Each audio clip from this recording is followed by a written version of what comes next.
No lizards. No aliens. No nonsense. This is Reality Bytes in association with Sovereign Independent UK and One World Chronicle. Welcome to Reality Bytes Radio. Back on track from 4 days at Bilderberg and a lot of radio and media stuff going on there. Our guest tonight is Dr. Katherine Albrecht of spychips.com. I'll introduce Katherine in a minute and she can introduce herself and tell us what she's been up to lately and how she actually got into studying this kind of invasive technology.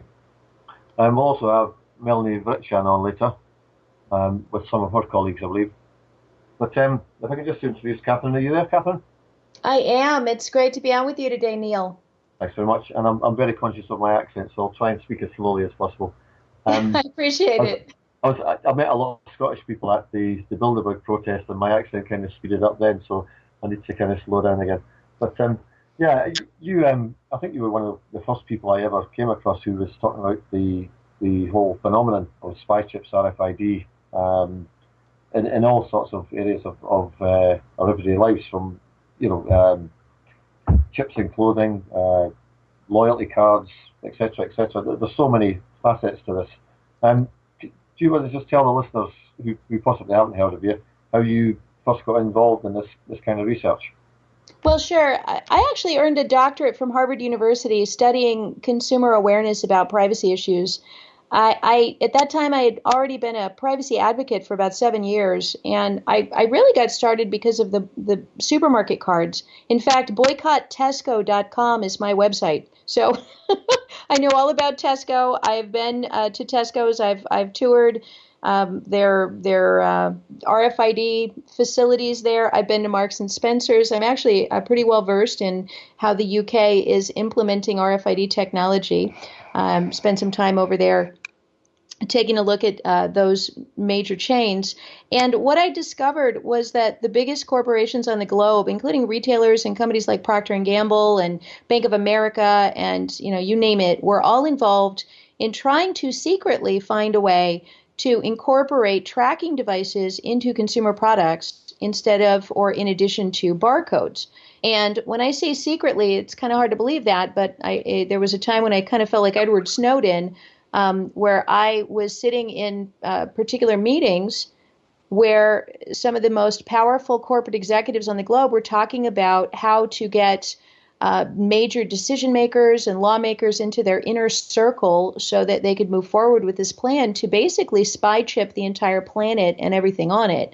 So that led to the publication of the book I co-authored with Liz McIntyre called Spy Chips, How Major Corporations and Government Plan to Track Your Every Move with RFID.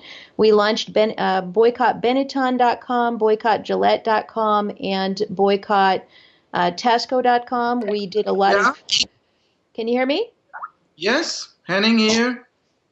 So street-level protests, testifying before state legislatures. I was invited to speak before the Royal Society of London, spoke to the EU, wrote all kinds of legislation and did a whole bunch of work trying to protect people from RFID. And for the most part, that was effective, believe it or not. We were able to stop the microchipping, that's the implantation of microchips in human beings, back in 2007. And if people want to learn more about that, they can go to antichips.com. We discovered back in 2007, just to give you a sense of the microchipping of human beings and where that has been, back in 2006 and 2007, that technology was really poised to take off. We had gotten FDA approval, that's the Food and Drug Administration here in the U.S. They approved the microchip, the Verichip, for implanting in human beings in their flesh. We had Blue Cross Blue Shield, which is a big insurance company over here, implanting people with microchips who had diabetes so that if they were ever unconscious, they could be identified in an emergency room. And then we had a place called the Alzheimer's Community Care Center in Florida implanting Alzheimer's patients with microchips as well, right into their upper arms. The company's stock was trading at about $11 a share, which was a record for them. The president of Colombia, a man named Alvaro Uribe, actually said to Senator Arlen Specter that he would be willing to microchip all Colombians before they came to the United States on a work permit. You had just some frightening things happening. In fact, the director of IT for Harvard University, a man named John Halamka, he actually came out and endorsed the RFID microchip. And the head of Health and Human Services, Tommy Thompson, who he kind of keeps coming back as a presidential candidate every once in a while, Republican. He was the head of Health and Human Services when they approved the microchip, and he actually was sitting on the board of directors for the company. So just to paint that picture, it was a very frightening time for those of us who were concerned about implantable microchips. And then we had a lucky break, is all I can call it, an extraordinary lucky break. Right at that time, I got contacted by a woman named Jeannie. She never has revealed her last name. Jeannie said that her bulldog, Leon, had died of a terrible cancerous lesion on the back of his neck that had taken his life. And she loved this dog so much that she would not rest until she got to the bottom of why he died. And what she discovered was that his microchip that had been implanted in him at the vet had caused a cancerous tumor to form around it. And that cancerous tumor then spread through his body and took Leon's life. She did not rest. This woman was a bulldog herself. Talk about amazing. She went to every journal in the world trying to get them to research this, to do the toxicology report, to look at the oncology report, and to write this up. Long story short, she finally got two researchers in Italy to take a look at her findings, and they confirmed that Leon the bulldog had died because of an implantable microchip causing cancer. Well, at that point, she then went and found dozens of other articles showing a link stretching back 10 years between implanting animals and their developing cancer. So it was a huge scandal. Talk about whistleblowing. We discovered that between 1 and 10% of laboratory animals, when they're implanted with these devices simply for numbering purposes to keep track of them in a study, that they develop fast-growing malignant tumors that kill them. So once we knew that, we started finding dogs, cats, alpacas, llamas, all sorts of animals developing these cancers. And by the way, you can find that information at chipmenot.com. This is all very relevant to the UK. There's a Chip Me Not sister organization over there you may want to interview called chipmenot.co.uk that has also sprung up in England because you now are about to have mandatory microchipping of all dogs in the UK here shortly. So we put it all together at chipmenot.com, and then I worked together with Todd Lewin of the Associated Press, an investigative reporter, just like The Guardian just did with Edward Snowden. And for 6 months, we quietly worked to break the story and get the article ready. And when that article broke, it destroyed the Verichip Corporation. All of those trials were canceled. They removed the microchips from everyone's arms. The company's stock value went from $11 a share to like 22 cents a share, and they were delisted from the stock exchange. The whole thing turned around. The people who had been backing it all ran away and scurried into the shadows. And we've really not seen anything from that company, and we've not seen any push for microchipping of human beings really anywhere on the globe since 2007. So I always like to tell that story because I like to encourage people that when we talk about some of these dark things that are happening that feel inevitable or feel like we don't have any control, that if you get a lucky break, I mean, that's a part of it, and if you work hard and you're bold and brave, then you actually can turn things around and put a stop to them. Now, I know at some point the microchip's going to come back. I have no, it's like it's like the Terminator, right? You kill it and it seems like it's gone, and then 4 scenes later it's coming back to life. So I still think it's probably on our horizon that this threat will return. But for 6 years now, we've managed to keep that particular threat at bay, and that's really good news. And so when I was able to stop that, I turned my attention really to the internet privacy issue, to the Googles and the Yahoos and the Hotmails that are collecting all of our personal information. And that's how I wound up developing or helping to develop startpage.com, which is, we call it the world's most private search engine. It's the private alternative to Google. If you go to startpage.com and put in a search term, just like you would normally do on Google, we take your term, we submit it to Google for you. We get the answers from them, so they never see you, they only see us. And then we strip out all their tracking cookies and other garbage, and then we hand it to you completely privately, and then we delete all records of your visit. So we delete your IP address, we delete your search term, we have no idea who our users are. The only thing we keep track of is how many searches we serve on a given day. And the amazing news in light of the PRISM scandal and Edward Snowden's heroic action of telling us about what the NSA is illegally doing in my country, we have gone from 2.6 million searches a day to 3.4 million, a massive increase. Literally overnight. So we're on fire right now, hopping, and it's a pretty exciting time for us, privacy services. Well, the Edward Snowden case highlights the fact that we've all been spied on for a long, long time. And going back to the microchip in the humans, I don't know what happened with the Mexican police and the idiots in Spain who decided to get themselves chipped to get into nightclubs, but I don't know if any study was ever done on them for cancer or not, but it'd be interesting to find out, and if they're still actually doing it. I mean, would you have any information on that? Particularly, I suppose, the Mexican police that were microchips. You mean in Mexico, microchipping people in Mexico? This would be part of the Attorney General's office down there? Yeah, well, I think they said they were basically had to microchip police officers or they would lose their jobs. Yeah, that story actually was misreported on purpose, I think, by the Verichip Corporation to inflate their sales numbers. And in fact, I was the person who corrected that. I believe it was Reuters in Mexico who issued the first report that something like 55 people had been microchipped in the Attorney General's office in Mexico. I followed up. I'm actually fluent in Spanish. I used to live in Mexico. And so I called down there and spoke to their press office. And they clarified that it was just a handful of employees.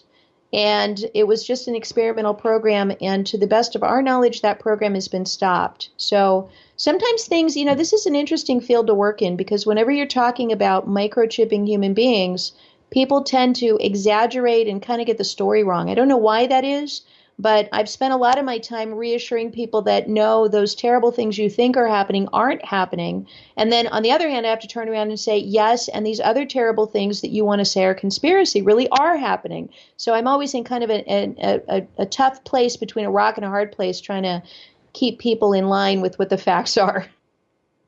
Yeah, that's understandable. In terms of the promotion of chips as a medical aid to doctors and things for particularly like Alzheimer's patients and things like that. I mean, is that still being pushed on American TV? I did see the ads 6 or 8 months ago, but I don't know what the progress of that has been. I'm sorry, what was the question?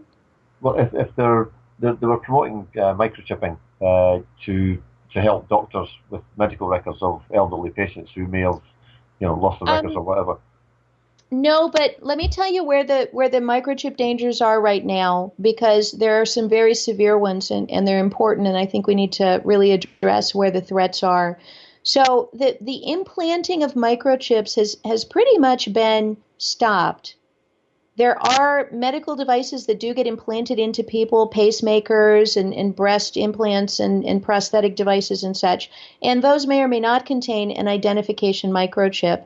But as far as just injecting a little capsule of a microchip for payment purposes or ID purposes, I'm not aware really of that happening to anyone right now. What is happening, though, is there's a conditioning process occurring across the United States and around the world to get people to not think of microchips as creepy, big brother, mark of the beast technology, but to think of them as cool and fun and exciting and modern and young and hip. And let me give you just a couple of examples of that. There's a big music festival that occurs every year in California called Coachella, Coachella. And the Coachella Music Festival, they like to bill themselves as a modern-day Woodstock. You've got a place out in the middle of the desert. It's miles from the nearest city. It is, they bring in tents, they bring in, all of these stages, and they have music bands performing, and it's basically a big party over many, many days out in the desert. Well, starting last year, they began issuing people who go to this event an RFID wristband that they have to put on their right wrist, and they cannot remove it. If they remove it or tamper with it in any way, then they can be thrown out of the festival. So they have to put this on at their homes as they're driving away to the festival. And then a mile outside the festival, the local police have set up checkpoints. And so the police have a roadblock. They stop every car. They make the people in the car roll down the window and put out their right hand to be scanned to make sure that they have their RFID microchip on their right hand in order to go into this festival. And when they get to the festival, and by the way, it's this year, not only did they make all the concert goers do this, but the small community that lives around there, they made all of them wear one of these wristbands to even get to their own homes on a daily basis. And I know that there's a couple of groups here that are considering a lawsuit about that because they had to identify themselves to get to their own houses and wear these microchips. So once you get to the Coachella Festival, there's a portal, and it's almost like the anti-theft portals they have at Tesco's, where when you're walking through the door, you take your right hand, because that's where your microchip is, and you press it up to a circle on this vertical reader that has a picture of a right hand. And I don't know if you're familiar, but the mark of the beast, man, it talks about a time when all people, great and small, rich and poor, free and bond or imprisoned, will be caused to have a number or a mark on their right hand or their forehead. That's the mark of the beast. And the Bible's very clear that people will have to have it to buy and sell, and that taking that mark will mean that those people are worshiping the beast and subject to eternal damnation. So this is something I've heard about since I was a little girl, and I could never imagine that we could come to a time in my lifetime where it would be possible to actually implement that. Now we're actually seeing it at the Coachella Music Festival and other places where this mark on your right hand or this chip on the number on your right hand is what lets you get in or out or come and go. Well, they've been doing that here for quite a while at festivals and stuff, but it's simply an ink stamp they put in the back of your hand. But I suppose it's the same process. We'll go for a music break, and then we'll come back and maybe go back to the beginning where you discussed the use of loyalty cards and things like that to track your purchases in the stores and things like that to complement your medical records and stuff like that, which is it's certainly been pushed out there. Whereby doctors can have access to what you purchased, etc., and insurance companies for that matter, and possibly deny you medical assistance or even insurance in the future due to your eating habits or whatever. So we'll take a music break and we'll come back and possibly go into that. And then after, I think about 8:45, we're going to have Melanie Vritchan, Henning Witt, and Magnus Olsen, I hope I pronounced them right, talking about this kind of thing going on in Europe and the wider world. Okay, so we'll go for a piece of music. I normally do the music myself, but Rick's taking it over tonight because I was late getting in, so I have no idea which piece of music is coming next, but we'll leave it in his hands. This is Reality Bytes Radio with our guest, Dr. Katherine Albrecht. Later on, in about 20 minutes, we'll have Melanie Vritchan, Henning Witt, and Magnus Olsen joining us. We were talking before the break about the microchipping of people, and a lot of people would think that's a step too far, and they might not understand the implications of what's actually happening now as a move towards that. And a lot of people in the UK. Sorry. Yeah, could I tie this in with Google, because there's a recent development that's very relevant here. Yeah, on you go. Yeah, sure.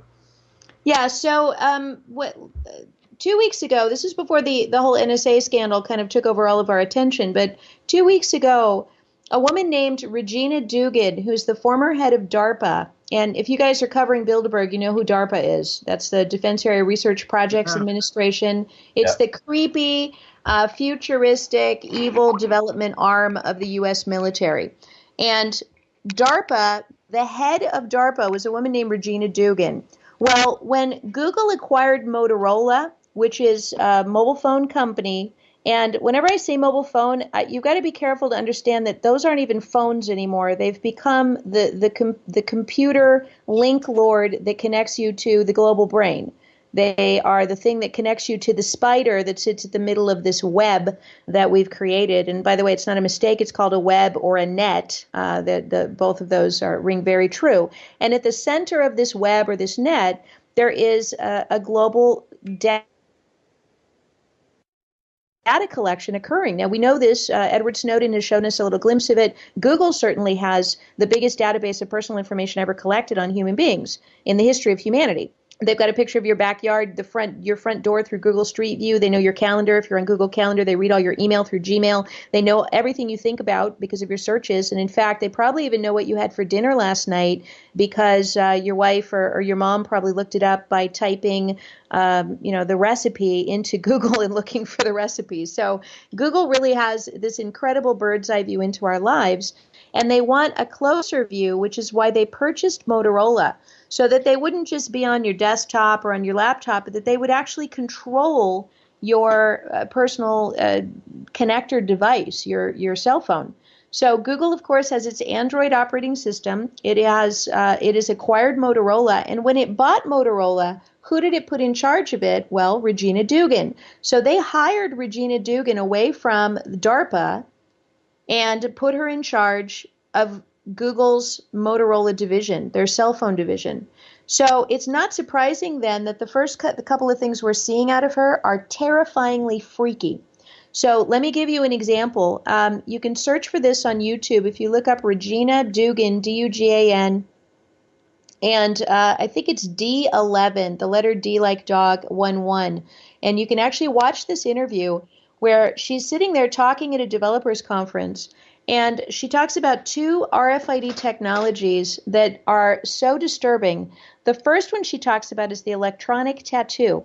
And it's kind of a misnomer. It's really a sticker, but it is a flexible RFID tag that can be actually affixed onto the flesh so that every place you go, you are transmitting your unique ID number right through the sticker, the electronic tattoo on your body. Then she goes on and talks about something even more disturbing, which she calls vitamin authentication that gives you superpowers. And what this is, and I would think it was science fiction if I hadn't watched it with my own eyes, but this is a serious thing. They have developed a pill that contains a microchip. Just like what I was describing you can implant into someone's body, they have found a way to put it into a pill.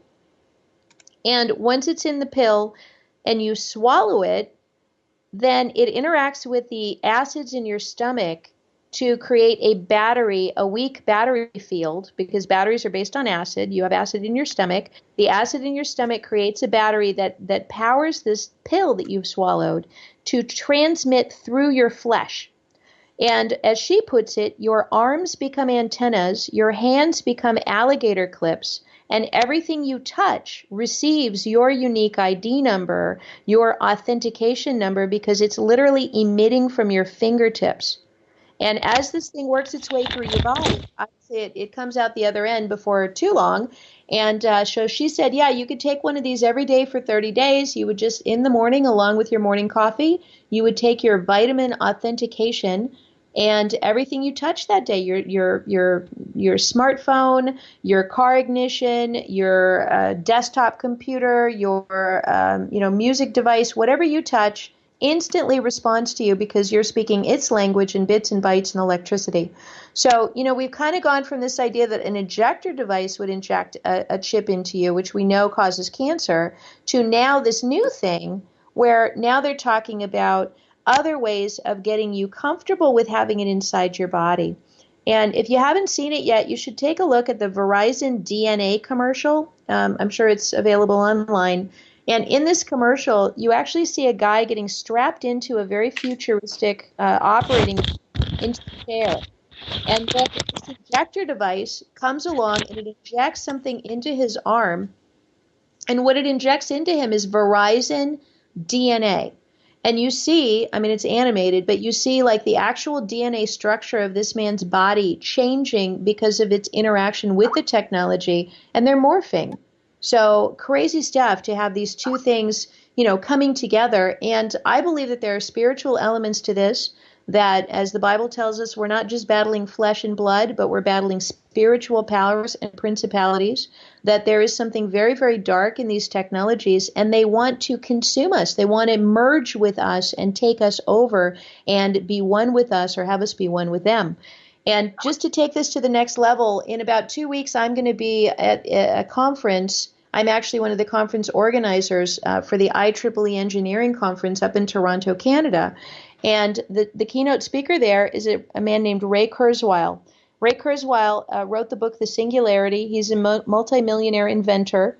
And he has written about and practically preaches about the day when we will merge with our machines, when the technology and we will become one, when we can get rid of these meat packages we call bodies, and we can just soar off into the cosmos as pure a mental energy as part of our internet connection, and we'll all just live in this virtual world. It's very disturbing, the singularity that he describes when we unify with the technology. And you would think that that's just kind of crazy science fiction and you'd shrug it off, except for one thing.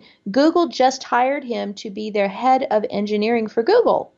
And so you say, well, wait a minute, why is Google hiring all these freaky people? They're hiring, Ray Kurzweil, Singularity guy, to make us one with the machines. They're hiring Regina Dugan, the former head of DARPA, to put the machines literally inside of us.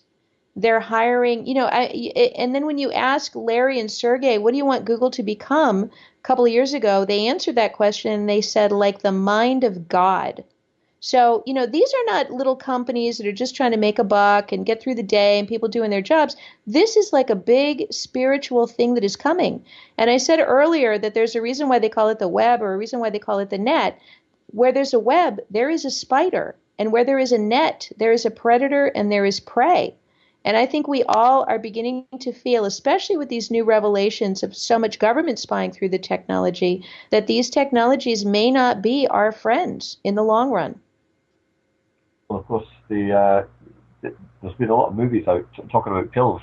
I think THX 1138 was a movie where you had to take your pill every day, and if you didn't take it, they could actually tell you hadn't taken it because it wasn't emitting the signal from your body to prove you'd taken it. And at the Bilderberg conference there last week, there was I can't remember his first name, Mr. Thiel, who was quite high up in the transhumanist movement. So they were obviously discussing something along those lines as well. Merging machines with people, but it's a very frightening thing, and I'm sure there's some people listening who possibly don't know much about this subject. But when you have the head of Google and all these people meeting and discussing this type of technology, it isn't science fiction anymore. I believe they've tried it. I think they've tried it out and they know it works. And they're just waiting for the chance to bring it into the mainstream. And as you say, they'll go for young people, and young people will probably laugh it up, thinking it's some kind of fabulous thing where they can interrelate with their games consoles and their televisions and their hi-fi systems, and just think it's perfectly normal. Well, and what's really frightening about what you just said, that you think they've already developed it, to the extent that there is futuristic technology that has been developed and not yet exposed to the American people. I know that some people have said that the U.S. military develops things 3 to 5 years and sometimes 5 to 10 years before we ever see them released to the general public as a, quote, breakthrough. So if that is the case, then the person who would know about it and who would be on the 5 to 10 year ahead curve, engineering-wise, would be the head of DARPA. So I think it's not a surprise, and I think it's extraordinarily disturbing that Google has brought the head of DARPA into their inner circle in order to more quickly advance their technology goals and their hardware goals. So if you take a look, it's a very instructive search. If you go to startpage.com, because I never say Google it, and you guys should stop too. As a radio host, it took me like 6 months to stop saying Google it after I created Startpage. So hopefully you guys can do a little better. But if you Startpage, DARPA creepy projects, you will see page after page after page of horrifying things that DARPA has come up with. And then you have to realize that all of those horrifying things are in the mind of the woman who is sitting in a position of power at Google to implement hardware solutions for you and for me. And once you understand that, then if you have not yet pulled back from Google, then you're not thinking straight, because this is a company that already is spying on everything you do. They read all of your email. In fact, that's why they offer you email. Think about it. They're not your mom. They have no reason to give you free stuff. The reason they give you email is because it gives them a window into your life. And I'll give you a great example, because we've got startmail.com, startmail coming out this fall, which is going to be the world's most private email, completely encrypted. No one reads it. We don't read it. We can't read it because it sits on an encrypted user vault where no one can get to it but you. So startmail.com is coming out. It's going to be between $5 and $10 a month. And because that's what we figured out it actually costs to run an email for an individual. But Google gives it to you for free. So I'm speaking at the Liberty Forum here in New Hampshire a couple of months ago. And, somebody in the audience says, well, Katherine, why would we buy StartMail if we could get Gmail for free, or Yahoo Mail or Hotmail for free? And I said, well, let me give you an analogy. First of all, because they're spying on you and they're giving it to you, quote, for free, but you're really paying with your privacy. I said, let me give you an example. What if Google were here today, or Yahoo or Hotmail or Microsoft, and they said, hey, listen, we know you guys are all paying $200 a night for the hotel rooms here, right? And we'd all go, yeah. And then they'd say, okay, well, we've got a whole wing over here of the hotel that's the Google wing, and all the rooms are free. There's just one catch. We've put microphones in all of the rooms. We've put cameras aimed at the beds and the showers and the toilets, and we've bugged all the phones. But it's okay because it's free. And I'll tell you, every single person in the room was like, oh, okay, I get it. I think I'd rather pay the $200.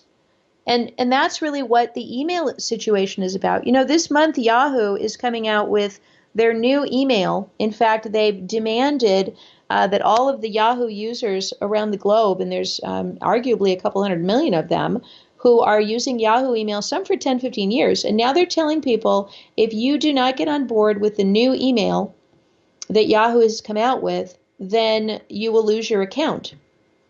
And when you take a look at the terms of service of the new email, they are so openly in your face, awful. Here's what Yahoo says to users. Basically, let us read your email or goodbye. They say that all users who make the transition to upgrade to their newest platform agree to let the company perform content scanning and analyzing of your communications content to target ads, offer products, and perform abuse protection. So content scanning and analyzing of your communications content, they're talking about not only reading every email you send, but reading every email you receive. So even if you write to a friend who has a Yahoo account, you're having the thing you write to your friend wind up in Yahoo's account on you. So even if you don't have a Yahoo account or a Gmail account or a Hotmail account, they have a record of you with your name at the top, and everything you write to any one of their customers goes in your record. I have a friend who submitted her federal income tax return as an attachment in a Yahoo email to her accountant. And, she asked me when she heard this, she was like, wait a minute, that doesn't mean Yahoo has my tax return, does it? And I said, yeah, absolutely. Now Yahoo knows what you earned last year. They know how many kids you have. They know their social security numbers. They know your social security number. They know all your deductions. Anything you attach in an email to or from a Gmail, a Yahoo, or a Hotmail account, they skim off and they keep forever. And even if you delete it from your account, they keep it. So for that reason, we've created StartMail, which is the absolute most private email that you can get. And I'd like to invite you guys, if you'd like to get a free StartMail account, I'd be happy to give you one when they come out, and even reserve a good username for you so you get the first pick there. Well, that's very generous of you, and I think we'll possibly take you up on that, Alec. I know you've got to rush off to do your own radio program, and it's been a pleasure listening to you. But as I say, you were one of the first people I heard talking about the subject quite a few years ago, and yeah, I mean, we all have to be very aware of the insidiousness of this kind of technology, and not be fooled into giving up our privacy. But the young people today don't seem to put much price on privacy. They just seem to think it's something that people fought a war for a long time ago, and it doesn't really matter nowadays. But they don't seem to understand. But we can only hope that we can get through to them in some form or another, and make people keep asking. I think it's not only that people don't understand, but I actually think it's that people don't believe they have alternatives and that there's really no choice, and that if they want to stay on the internet, they just have to suck it up and put up with this kind of stuff.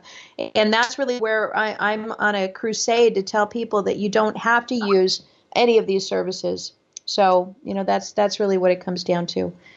You can go to startpage.com, add it to your browser, make it your homepage, use it instead of Google. It returns 100% real Google results. If you don't want Google results, we've got ixquick.com, IXQUICK, ixquick.com, equally private, but no Google results. And then pretty soon we'll have Start Mail. And if people mention hearing me on this radio program, at startmail.com, we've got a little form there. If people mention that they heard me on this show, my name's Katherine Albrecht, and just mention that in the little form there, we will sign them up for a free temporary account when it comes out later and get their opinions, let them kick the tires, and be beta testers for us. Okay, thanks very much. Yeah, it's been a pleasure, and maybe we'll have you on again 6 months' time or so. And thank you so much. All right, blessings and all best to you guys. Keep up the good work. Bye-bye. Cheers, bye-bye. Okay, that was Dr. Katherine Albrecht, and after the next piece of music, we'll have Melanie Richan, Henning Witt, and Agnes Olsen. No lizards, no aliens, no nonsense.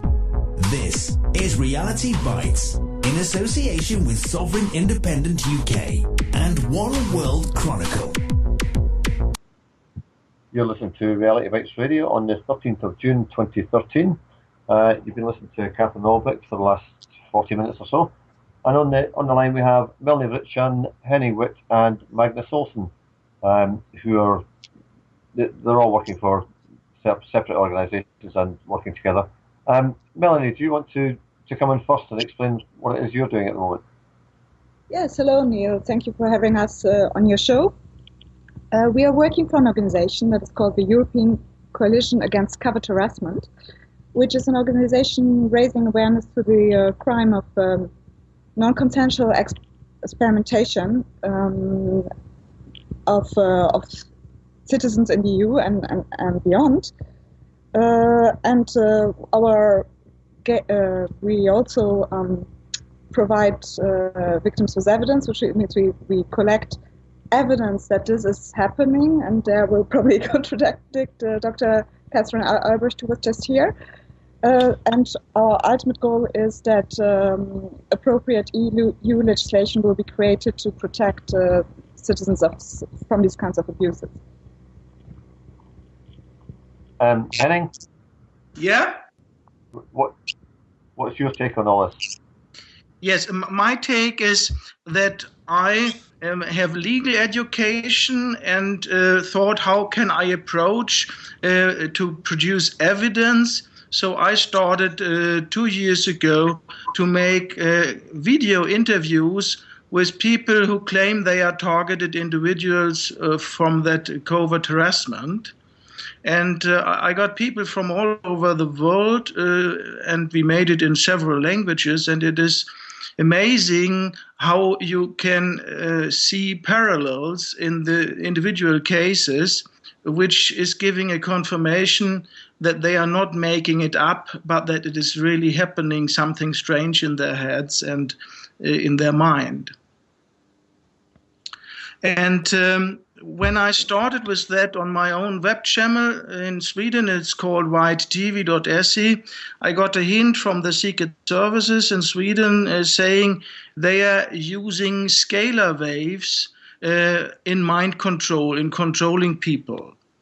And I was very astonished and made thorough research the whole summer 2011 in learning what scalar waves are. And I detected that there is a secret physics kept secret from us for more than 100 years, where a special form of waves is appearing, which was detected by Nikola Tesla in the 1890s already.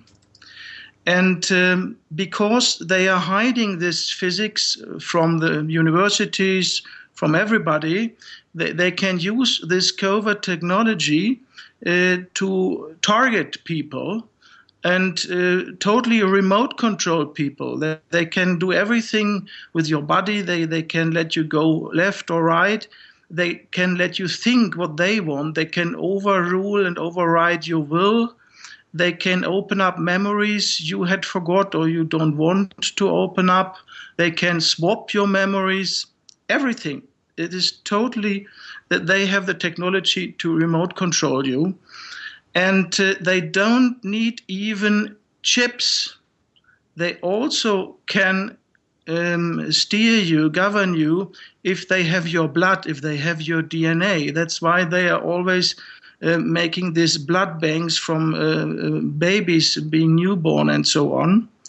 Because our DNA is an antenna, a receiver, and transmitter for so-called magnetic scalar waves.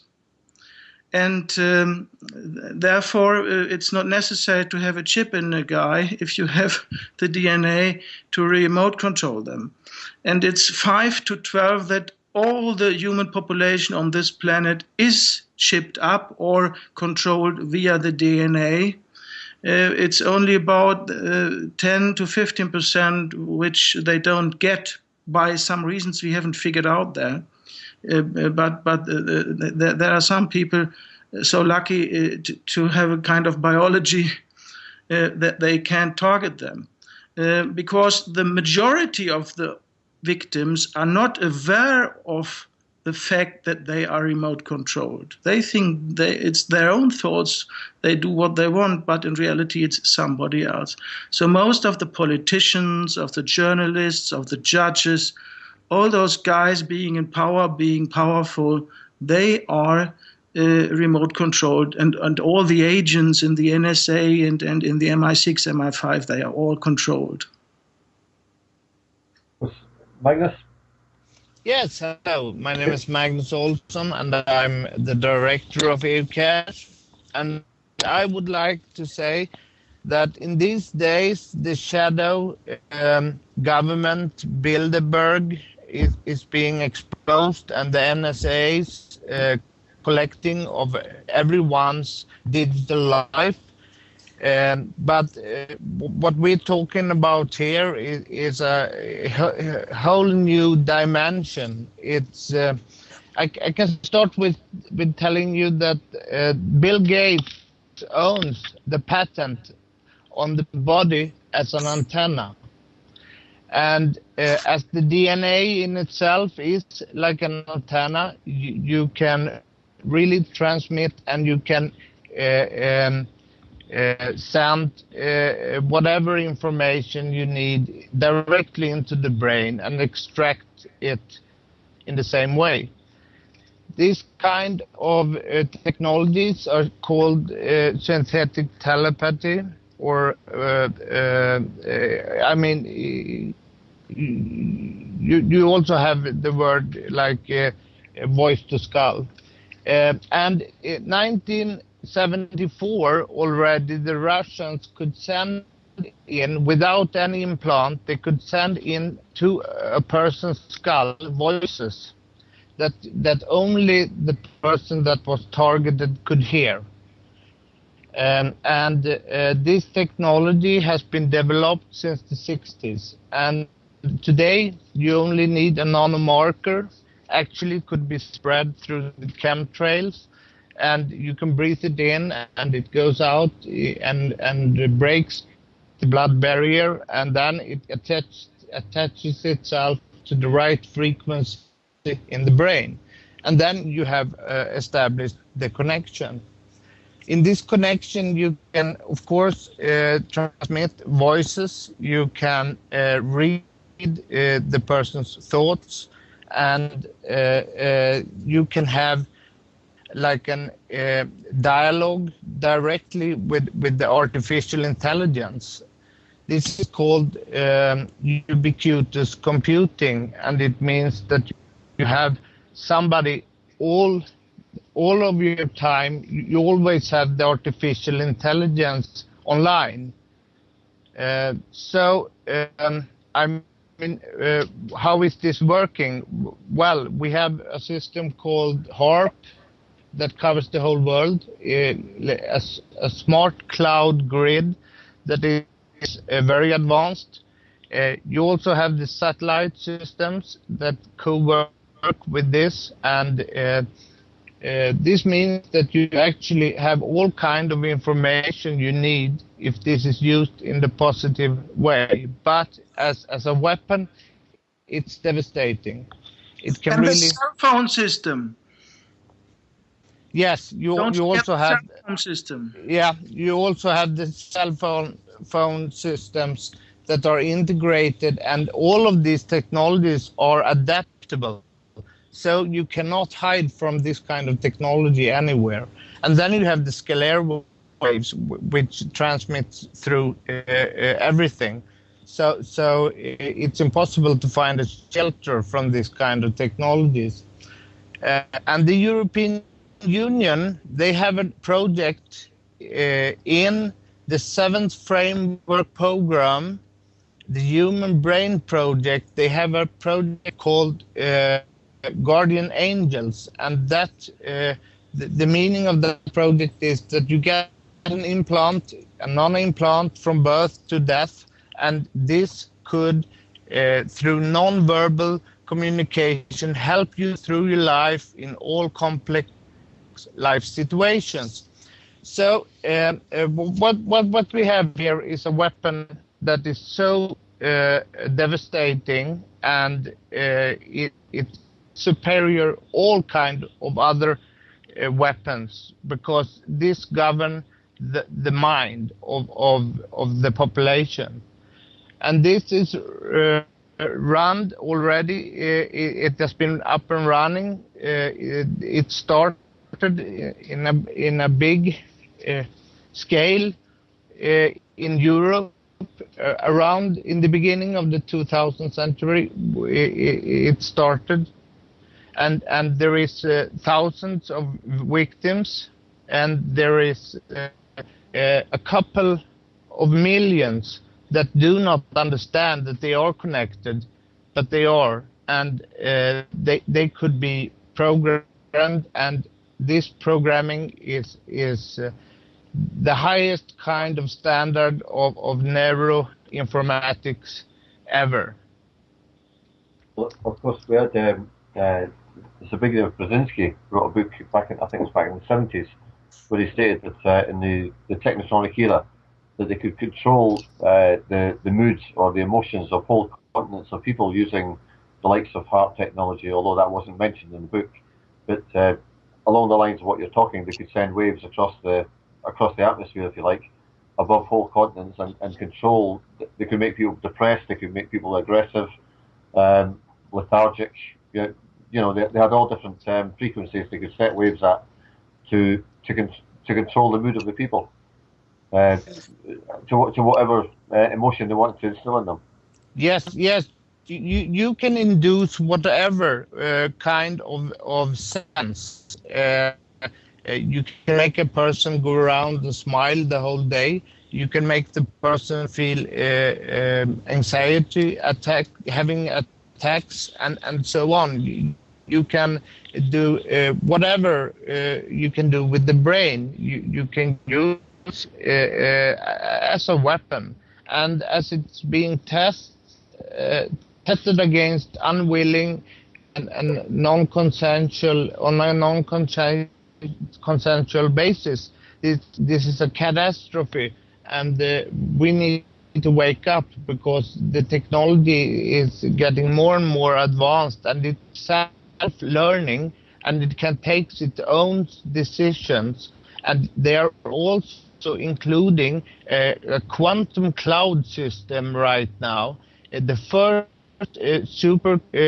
quantum supercomputers being built by NSA, and actually there is a whole town growing up from nowhere around this computer, and it has its own nuclear power station. So there is a hurry to expose this, and that's what we're trying to do. And there is also away. We are scanning people. We have proofs already in our hands that this is going on, but it's a very tough task to try to expose something that is being done by the military. And as the lady in before said, that the military is 7, 8, 10 years before. No, that's not true at all. They are around 30 to 40 years ahead of us. Yes. So Yes. what's going on here right now is that some people mention science fiction. I would say we go further than science fiction. This is incredible, and it's almost unbelievable. But I think we should gather and really take a stand off here and start educating people. That's the only way to find a defense. I wanted to interject, if I can, Neil. Actually, just 1 second, Millie. Go back to what Magnus just said there. I totally agree. It's a lot longer than 5 or 10 years because, as I said, Brzezinski was writing about this in the 70s. True. So, or at least 40 years. So, Yeah. Melanie, go ahead. Yes, what I wanted to say is also because Catherine said before that this is a grave danger, and that we're actually that the danger is that this technology would be implanted in people, and that sounds like science fiction, she said, but that could actually happen. Well, our claim is, or we actually do have scientific proof, and I will explain in a minute what our proof is. What that is that it is already happening. People are already implanted. So it's not some kind of horror science fiction vision. It's actually much more science than it is fiction, and it's already happening. So what Magnus just said about the proof we have is that we work together with an organization that you were just mentioning. It's the International Center Against the Use of Covered Technologies. And because UCatch is quite a young organization, actually, we're very proud to say that we have just legally established UCatch this weekend, so on the 9th of June, I believe. So regarding ISA Act, and this is to come back to the proof that we do have, is, yes, as Magnus said, we're scanning people, indeed. There is a preliminary scan where we scan the person's bodies for radio frequency emissions. And then if the people come up positive, we ask them to help us with medical imagery, like in form of an MRI scan, CT scan, or a digital panoramic X-ray, and to match up what is an especially anatomical focus point where we did find the emission, if there is something what we call an unidentified bright object, which is basically an implant, to see if this matches. The third phase, and this is the proof, the scientific proof that we do have, is that we have recently scanned people that came up positive in a preliminary scan in London, in a Faraday cage here in Belgium, in a certified Faraday cage, and these people that came up positive outside the cage did also come up positive inside the cage. And to substantiate the findings, we had also a control group that were people that generally had no symptoms or signs they're generally associated with electronic terrorism, because this is terrorism, to implant somebody against their consent and then torture the person remotely. This control group that had none of these signs or symptoms, there were also negative in the Faraday cage, so there was nothing that could be measured. So with this, if you want to, we basically brought the proof that these people are indeed emitting a radio frequency, and it's not normal for the human body to emit radio frequencies. And so we could establish that these people were non-consensually experimented in, which means implanted with this technology. So it's not science fiction; it is already happening now. Yes, and So I mean, are you saying that this is an experiment that's ongoing, or are you saying that this is something that's been done now, and if so, for what purpose? This is being done right now, and it started in the beginning of the 2000, and I mean, as they by themselves they express this like this is an artificial external information processing system that would augment with the brain's biological high-level cognitive processes. So this some call it an exocortex, and I mean we are already living with smartphone, and people are getting almost addicted to it. But the smartphone is right now moving inside of your head, and you I mean the lady before she spoke about Ray Kurzweil. And I mean, he's the head, the boss of the research department of Google, and that says a lot. I mean, he's also speaking about mind uploadings and mind transfers, which means that you actually load down your own brain into a machine, and you can live in a matrix, in an artificial reality, and I mean that's possible with this type of technologies, because there is no limit in what the smart grids can send today. There's so much data that you could partly already in your dreams be in the virtual world, and they can direct your dreams. They can learn you while you're dreaming and so on. So if these technologies should be used for the better for mankind, it should be wonderful. But this had the worst kind of start ever thinkable. I mean, it's devastating for someone to discover that your brain is not your own anymore. Someone is directing your life. Yes, and devastating. And speaking of positive effects, you are a UK-based radio station. There is a very famous UK whistleblower on this, and this is the former MI5 agent Dr. Barry Trower. He is a physicist. And I made an interview with him in Denmark last autumn, and it was amazing what he admitted, what is possible. And one thing we agreed on, that it was very fishy that the Olympic results from the British sportsmen were very, very high, never so high than before. And Barry Trower said it is very easy to boost them with this kind of technology and to block the competitors. So it is very fishy that when it is in London, the Olympic Games, the British sportsmen are so successful, and the MI6 and MI5 have access to technology to boost up the sportsmen. Yeah, I did actually see Barry Trower talk about that quite a number of times, and we do plan to get him on. I had a report in my hands the other day there at Bilderberg, which I was shown to the police officers in relation to the technology they were using and the risks of behaviour change depending on what frequency the equipment was sending out signals at. But yeah, Barry Trower, we'll certainly have him on at a later date.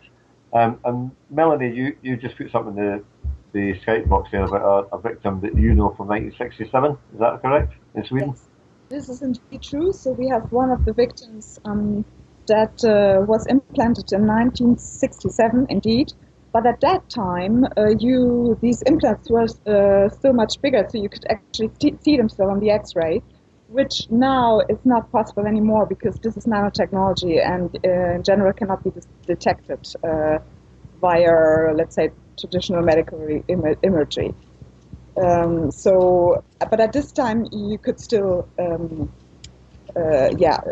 detect them via X-rays. And for the ones that do not believe us or have difficulties believing us, is that in fact we do not have very many, but we have certain victims that actually was already a surgical removal.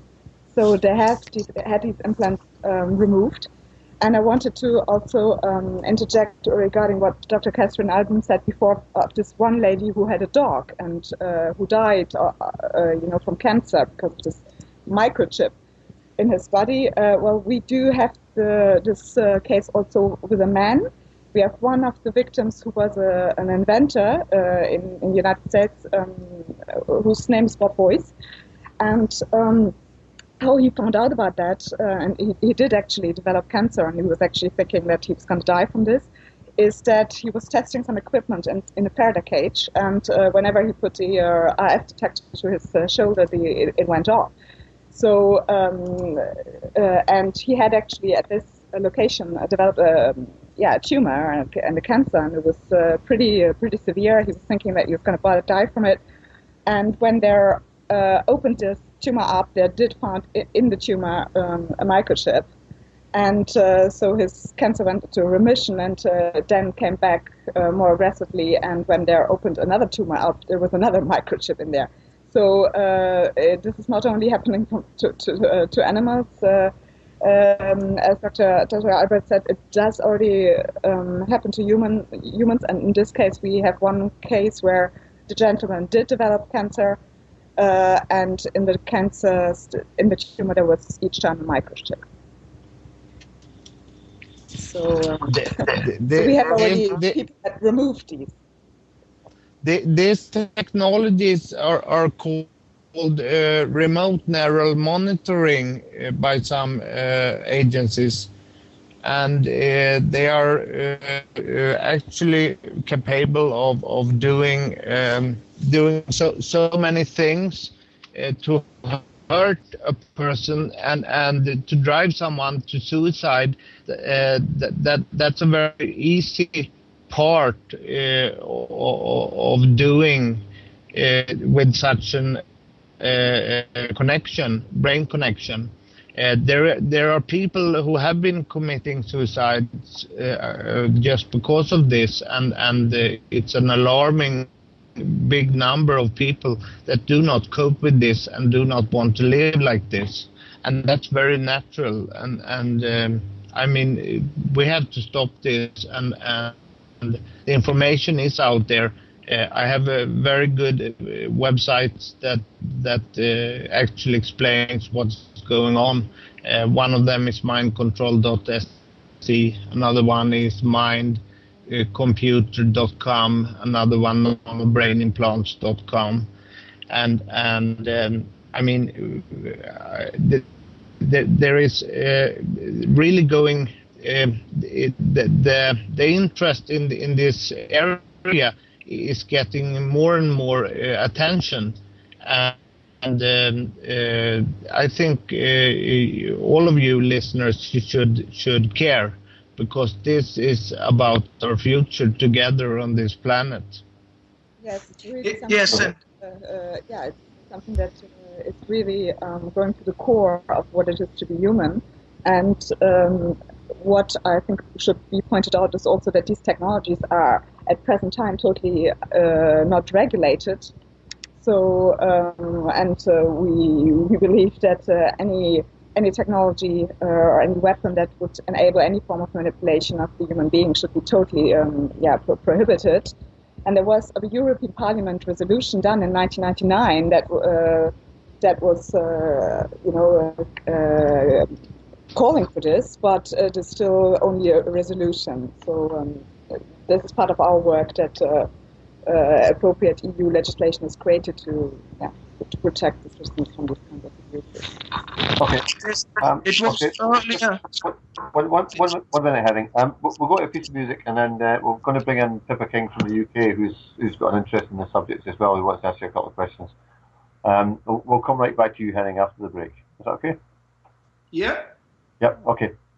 Welcome back to Reality Bytes, and we have Pippa King once again on Reality Bytes Radio. She's got a couple of questions for our panel, so I'll let you take it away there, Pippa, and let the panel answer you. Hi, good evening, Neil and Melanie and Magnus and Henning. And I was just listening in, and I was interested to know the level of frequencies that you're finding sort of on the Hertz scale, whether it was very low, interacting with the brain on that scale, or whether it was extremely high and sort of going into microwave and the ultra high frequencies. Who wants to answer that? Yeah, I don't know. Who would like to answer that? Is anybody there? Hello? Hello? Yeah, Henning Hello? Oh, Henning? is there, but I didn't participate. I don't know exactly. I think it was about range, but I'm not sure. Okay, did you hear the question? Hello? I did. Yeah, I didn't hear that answer very well. I think he's Henning was picking up a little bit. Rick, are you there? Melanie has audio problems.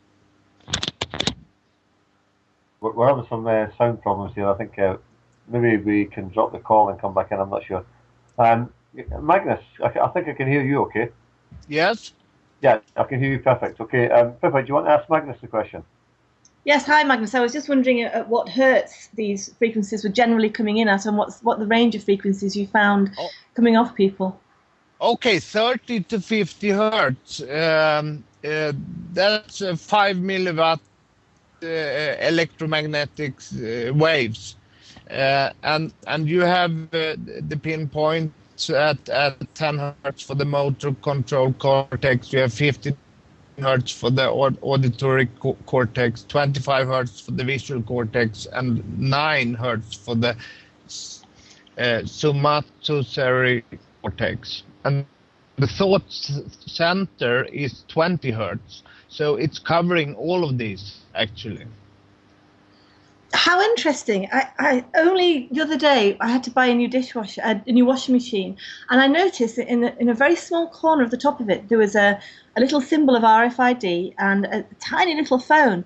And I looked on the label as I opened the door, and it said it was emitting at 50 hertz, and I thought, that's interesting. I've got a washing machine with a chip in it that's emitting at 50 hertz, which is quite low. And I meant to ring the supplier today to ask exactly why I had a washing machine that had a chip in that was emitting at that frequency and who it was emitting it to, because as far as I know, there's no sensors anywhere near me. It was, and when I was sort of talking to you there, I was thinking, it just occurred to me, sort of, there are different frequencies for everything, as you very rightly say, and it was just curious to know, where these frequencies were coming in and how they were affecting the brain. And so, do you find any that are extremely high frequencies, or very high frequencies, or is it just generally those lower frequencies that interact with the brain? Oh, there is really heavy amplitudes beamed in, and that's directed energy weapons, and they are really pounding in a very high range, and there is thousands of different kind of ways to transmit them, or I mean, they can even be transmitted through the satellite systems, and the NSA have been bragging about that for a long time, that they can actually do this through the satellite system. Okay. So this must be. Sorry, Neil. I was just going to say that this. Carry on. But it's not so very amazing if you can just imagine to having a TV set. I mean, they are sending thousands of channels through the satellite system, and this is a two-way link system, and the link is supported through the HARP system and the mobile phone system. So it's really piggybacked a couple of times. So is this? I mean, would you say this is all smart part of the whole smart grids infrastructure? Yeah. You also have the power grid. The power grid you can emit radio frequency transmission over. That the military already started from the beginning when we started to have the electrical power grids. So there you have another grid that is also adaptable with all these other ones. So they are covering us hundreds of times. So there's no way to find shelter from this. Yes, and I just wanted to add, sorry, I had some audio problems, that the Faraday cage, in fact, that we used for the testing, it covered the range between 9 kilohertz and 18 gigahertz, just for our listener. And the frequencies we found when we tested the people in this Faraday cage were in the range that the Faraday cage covered, which is a fairly large range. Yeah, and Pippa, I think your RFID chip on your washing machine is to transmit from smart meter when it comes in. I've spent a bit of time in Eastern Europe, and all these massive electrical stores opened up before anybody could afford to buy the stuff that was in them. And now they're rolling out smart meter technology in even villages where they're still living on donkeys and chickens. So I think that's what the chip on the washing machine is for, to transmit to your smart meter, to turn it off if you're using it too much, I suppose. But Henning, you still there? Yeah. One important point. Yeah, it was mentioned earlier, the transhumanization of humans, that they shall be half robot and half human.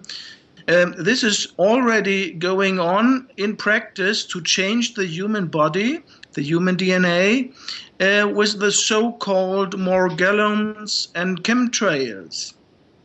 And Morgellons are special kind of textiles growing in the body, and I think Melanie can tell us about that more, because she is suffering from Morgellons.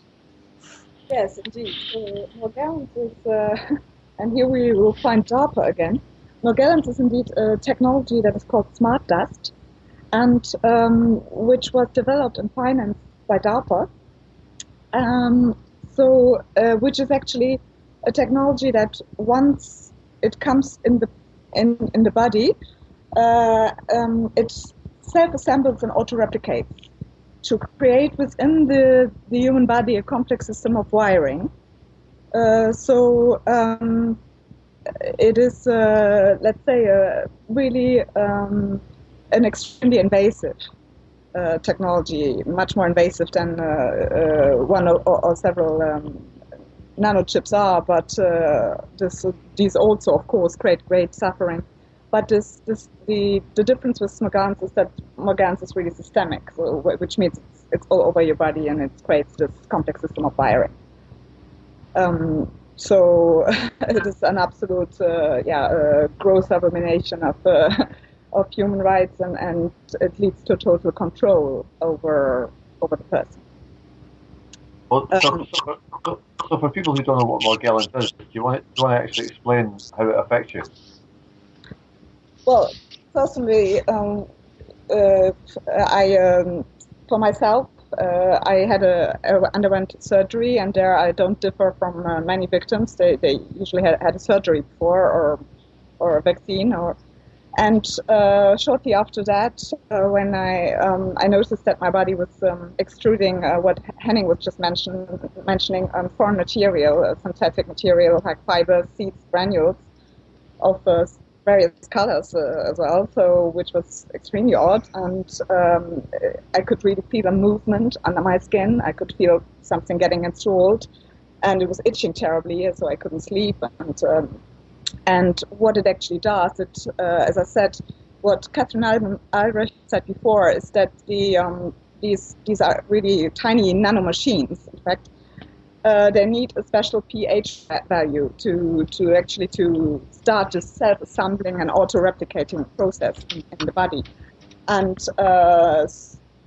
this pH value is only found in 2 organs of the human body, which is, as Katherine said, which was also mentioning the stomach before, the intestinal tract and the kidneys. So they kind of grow their own batteries, and from this then self-assemble and auto-replicate and build this complex system of wiring in the human body. And you, as a victim, you can feel it, which means you have an actual movement under the skin, which is absolutely terrifying. It's a real foreign invader, and provides this this self-assembling and auto-replication process is going on in the body. The body then sheds actually this, if you want to say, this kind of construction material, this synthetic material. That the body is something that comes into the body and it's not recognized by the body. So it tries to push it out. But actually, this technology is programmed to go into certain body parts and then basically links up. So so how did this affect me? It was absolutely terrifying. I couldn't sleep. I had this feeling the movement under the skin. My body was ejecting this foreign material, and whenever you go to a doctor and ask for help, they'll either call you delusional, or if they can't, because they're actually standing in their office while this material comes out, then they just tell you that they don't know what it is, or that you get treated for something parasitical, when it is not a parasite. It's a machine. It's it's technology. So personally, what I did is, after having seen I don't know how many doctors and nobody could help me, I went to the university clinic here in Belgium, in Leuven, to see a toxicologist. I'm the chairman for public health. And I told him that I, had this material coming out of my skin, and I would ask him to analyze it. And he said, and I believe him. I think at the beginning he had never heard of it, but he did a skin sample. Well, he did 2, and examined it under a microscope. And what came back is actually that they had never seen anything like that, but that it definitely, and I have the laboratory reports, inorganic and synthetic structures. So and also with some crystalline material. So and these structures are made out of polymer, so it's definitely synthetic fiber and synthetic material. And these laboratory reports, I do have them. And for the rest, I must say I did my own research. I then fell onto the report of a toxicologist in the United States, who's called Dr. Hildegard Stenninger, and she's an expert in nanotechnology. And I read her research, and this really hit home. Then I knew what had actually happened to me, that I had been implanted with the smart dust technology, which most people know under Morgellons. Okay. We've got about 5 or 10 minutes left. Is there some form of solution to this? I mean, can we protect ourselves in any way at all? Is that Henning? Okay. Yeah, it is. First of all, the main technology they use are magnetic scalar waves, and they are going into direct resonance with the victim, either with the chip of the victim or the DNA of the victim. So you can try to fight against this with destructive interference, that you emit scalar waves that interfere with those scalar waves being used on the targeted individuals. We have had some progress with so-called scalar wave devices you can hang around your neck, beaming out their own scalar waves. That was a relief for the victims, some of them, in some days, but then the perpetrators surrounded that technology. But there you could proceed in the research with the destructive interference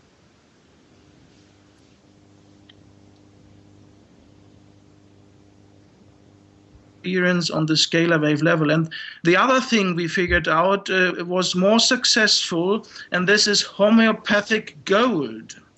Also, that means not chemical gold, but patterns of gold. and you can buy it in every pharmacy which has homeopathic products.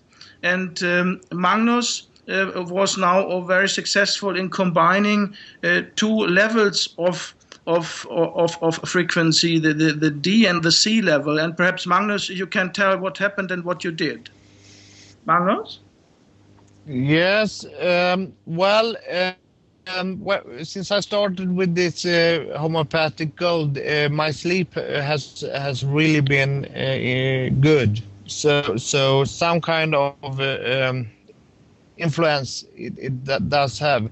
The point is that human resonance, which the brain level is actually rising each decade, and with the homeopathic gold, you get a stronger frequency as a down level basis, and so you get easily said you get stronger power in your mind while you're eating the gold, so it's getting easier to defend yourself. And you combined D40 and C100. Yes, that's correct. Well, of course, if you're taking the gold and stuff to help you out in your sleep patterns, get back to normal, all of that combines to make your brain work in a more efficient and better way, I suppose. But Melanie, I mean, can you explain why Morgellons only affects certain people and not others? Because I mean, obviously, there's a lot of talk about it coming from chemtrails, and you know, I'm well versed on that, and I would agree with you. But why do you think it only affects certain individuals in terms of Morgellons and other illnesses that are caused by chemtrails? Why is it only certain individuals that have this problem? Well, indeed, I mean, there are several ways how you can get Morgellons. Indeed, there is more and more evidence that you can get it via the chemtrails, because the toxologist I was just mentioning, Dr. Hildegard Stenninger, she had a few patients and she took skin samples and with nanotechnology, and she also got sent chemtrail samples by people that found it and sent it to her, and she compared this material, and it basically matched, so it was the same material. So I think we can quite safely say that this nanotechnology is also spied on us by the chemtrails, and that you just breathe it in, and then it goes into your body. So, but in my case, that's not how I really got implanted. I've got small marks actually on my body that doctors confirmed to me that they're incision marks. And I had just the surgery before. So actually, once you've got it in your bloodstream, it's actually too late, because then it's gonna start a self-assembling and auto-replicating process. So, and as they're spraying it via with the geoengineering that's going on, there's actually no way we can how to say. Protect us, and I mean, eventually, these programs have to be stopped, because eventually it's just a question of time. That is also Dr. Hildegard Stenninger who's saying this, who is an expert in nanotechnologies, that if these programs go on, we'll all end up having Morgellons and having this technology in our systems.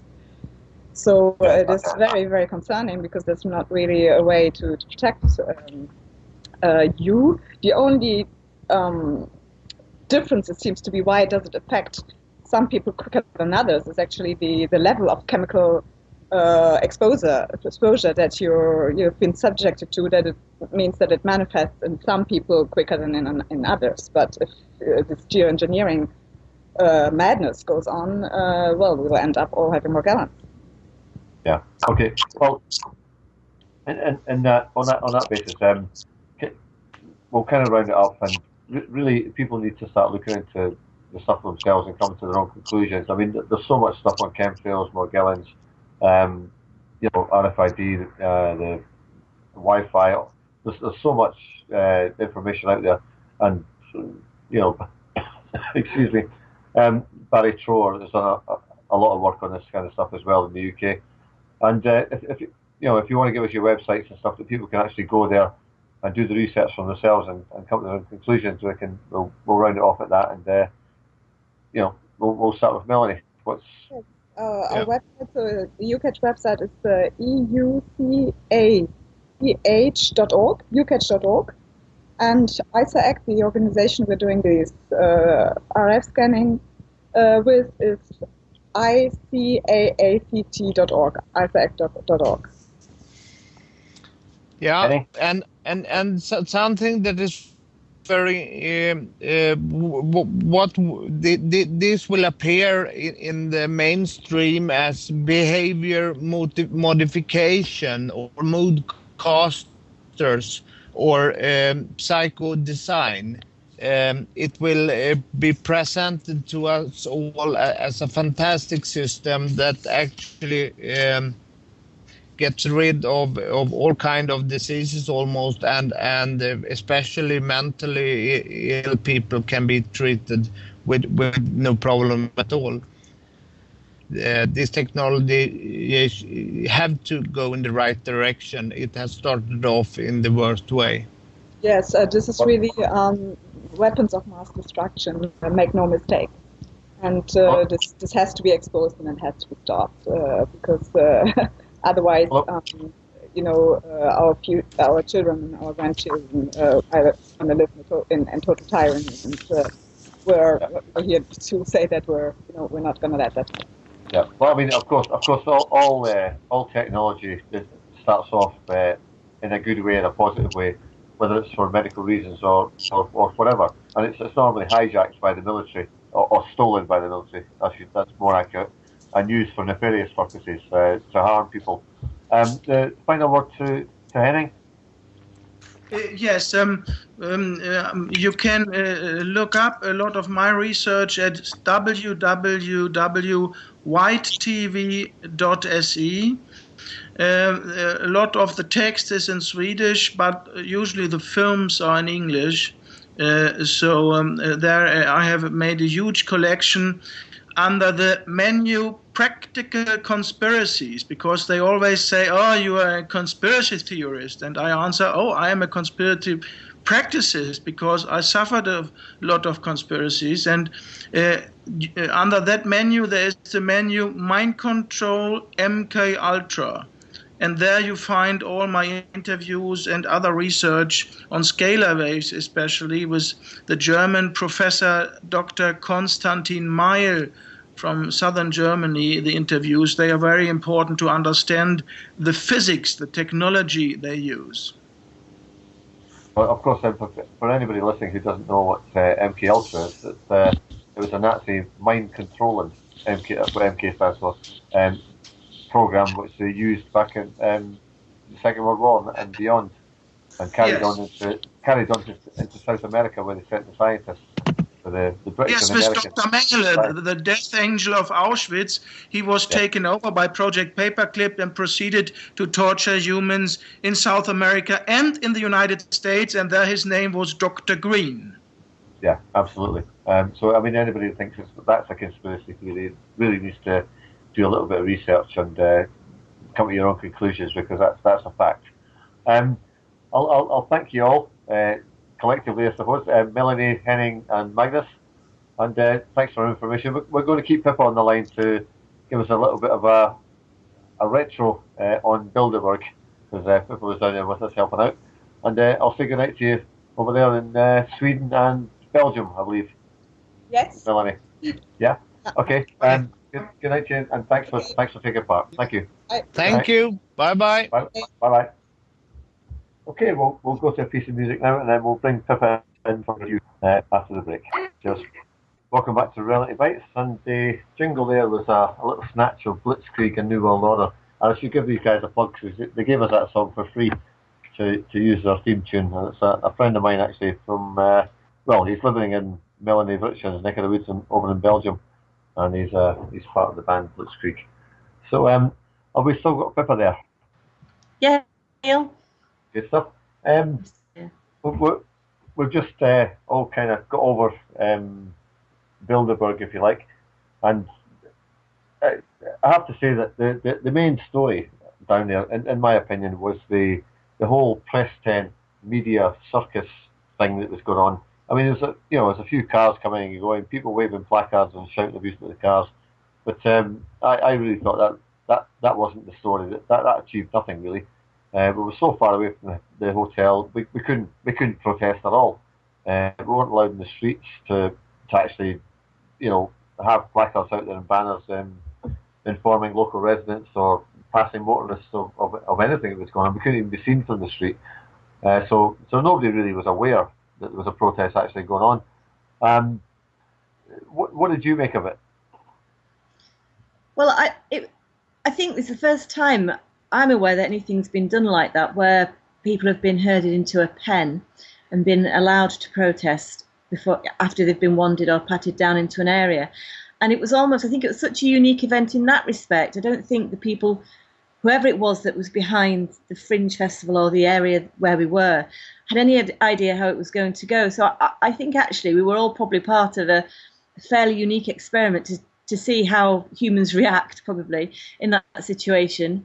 I was in two minds.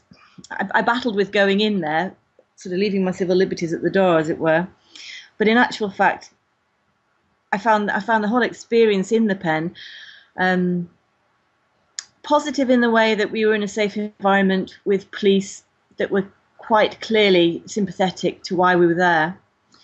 And in that respect, it left us free to have a good chat. And I'm sure there would have been possibly high-powered microphones all over the place listening in on conversations. But on the downside of it, the way we were herded like that, and like you say, taken off the public road, was not good. But then on the Saturday, there were a few thousand people outside, so there must have been some report there. But it's interesting to see the coverage the G8 summit in Ireland is getting at the moment in comparison to what the Bilderberg group didn't. And of course, the G8 is just politicians. Bilderberg was politicians and the big multinational corporations that in some of them are bigger than countries, and financially anyway. So, and coming back and watching or having access to what happened in the mainstream media and seeing the shameful exchange, Ken Clarke's exchange in Parliament, he was clearly flustered. If anybody thinks that Bilderberg is a benign meeting after all that and what happened to us, with the BBC as well, which I'm sure you'll go into, they must be living in they must be living in a different reality. But I don't think anything like that can be replicated again. And yeah, I have mix of emotions really. I don't know. I was very glad that I'd gone. I mean, I met lots of really good people, made some interesting contacts, and learnt an awful lot of people as well. So, but I don't think the next one will be anything like that. And I have my suspicions about. I mean, even now, I'm not sure who funded it, who arranged it. The question going on in my mind constantly was in whose interest. In whose interest was what happened on the grounds of the Grove. And I don't think it was announced. No, I mean, I've no qualms about mentioning who I think was involved. And I mean, obviously, Charlie Skelton and his wife, Hannah Borno, were fully implicated in the organisation of that event and the organisation Passing Clouds down in Hackney. And they, how can I put it? The whole impression I got from day one, from the Thursday, was it was fairly obvious that their job, and I think it was a job. I don't think there was any. There's no mistake about it. They were actually carrying out a function, and as Charlie Skelton himself admitted in the Guardian, I think it was on the Friday. Sorry, the Friday. I think that he was liaising on behalf of Bilderberg. Now, he tried to brush that off when he was asked that question on camera as to what that meant, and he's never actually clarified what he meant. But to anybody who can read English, liaising on the behalf of anybody means you're working for them. I mean, so Charlie Skelton of The Guardian and his wife and the whole so-called official press tent was working on behalf of Bilderberg for their interests, not for the interests of any protesters there. And yet they managed to get, I think it was 2,300 people into the cattle pen, if you want to call it that, on Saturday, and to watch David Icke and Alex Jones putting on a performance along with other speakers. And none of those people, none of them whatsoever, I saw carrying out any media whatsoever. I never saw any of them interviewing anybody. I never saw any of them being interviewed. Although I think some of the more, how shall I put it, crazily dressed people were interviewed by mainstream media on the Thursday to make us all out to be complete imbeciles. And that continued right up to Sunday, where we saw the BBC enter the premises dressed as Baphomet, and another couple of characters hanging about outside dressed in black robes akin to something out of Eyes Wide Shut. And they were subsequently removed from the premises by the police for causing a disturbance, and rightly so. And I have to say that the police, and in particular Steve Lee, the liaison officer I was dealing with for the few weeks prior to that, Jason, Tor, and all the other officers that took part in that the management of that event, if you like, were actually sympathetic with what we were there for, and they understood that there was something very, very wrong with what was going on in that hotel, and some things that were very, very wrong with what was going on in the world and in the UK, to such an extent that they're quite prepared to meet up with us at a later date to be decided in the next week or so, next couple of weeks, and have some serious discussion on it. So I think what came out of that was that Bilderberg has been taken over by this so-called festival, or fringe festival, but I'd call it the lunatic fringe festival, because the people running that are crazy if they think that Bilderberg is going to look after them when the brown matter hits the fan, And what we achieved in our little MASH type ex-army tent was that we actually interacted with the police in a way that the mainstream media couldn't even dream of. I mean, we actually spoke to them as human beings. We got on with them. We put our point across in a sensible manner, a common sense manner, and they respected us and we respected them. I think, and it's fair to say that if all police officers were like that, then we wouldn't have a problem in this country, because they'd actually go out and do their jobs and arrest the people that were in that hotel from Thursday to Sunday. I mean, I don't know what your thoughts are on that, Pippa. I think you're absolutely right, and Charlie Skelton and the rest of them were certainly having their strings pulled by somebody. They weren't doing that off their own back. There was lots of people that weren't happy about the lack of information about where the money was coming from and who was funding it. It just occurred to me actually that it might be an idea to send the BBC a Freedom of Information request to ask them exactly who it was that decided to send those people down to the site.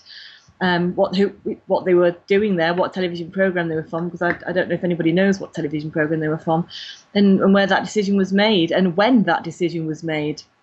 It might have been that decision was made way before the Bilderberg Group had sort of outed itself that they were going to be there.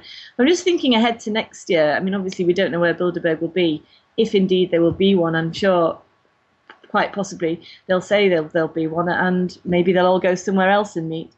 But if the situation arose next year where something similar happened and it was in the UK, would we go again? I don't think I would go again, but certainly if you set up a press tent that was on the outskirts of the police cordon area, and we don't need to be visually in line with the hotel or even on the road really where the black cars came in, because it's just meaningless shouting at a black car with a blacked out window.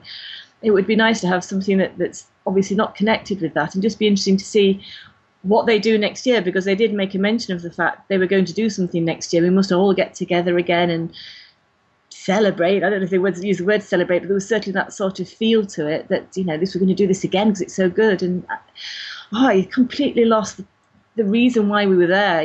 There's no celebration. There should be no reason to have a festival. These people are psychopathic murderers that are playing with people's lives and world events, and I just think it was such a unique thing, and a lot of good came out of it, like you say. And I'm pleased to hear that you're going to follow up sort of connections with police, Neil. That's really good. Well, I think we have to, because the police are the only ones in this country that can really turn this around, along with the military, of course. But if we want people arrested, we need the police on our side. And there was a lot of people there having to go to the police, and also G4S, who I have to say, after the first day, were perfectly fine with myself and others.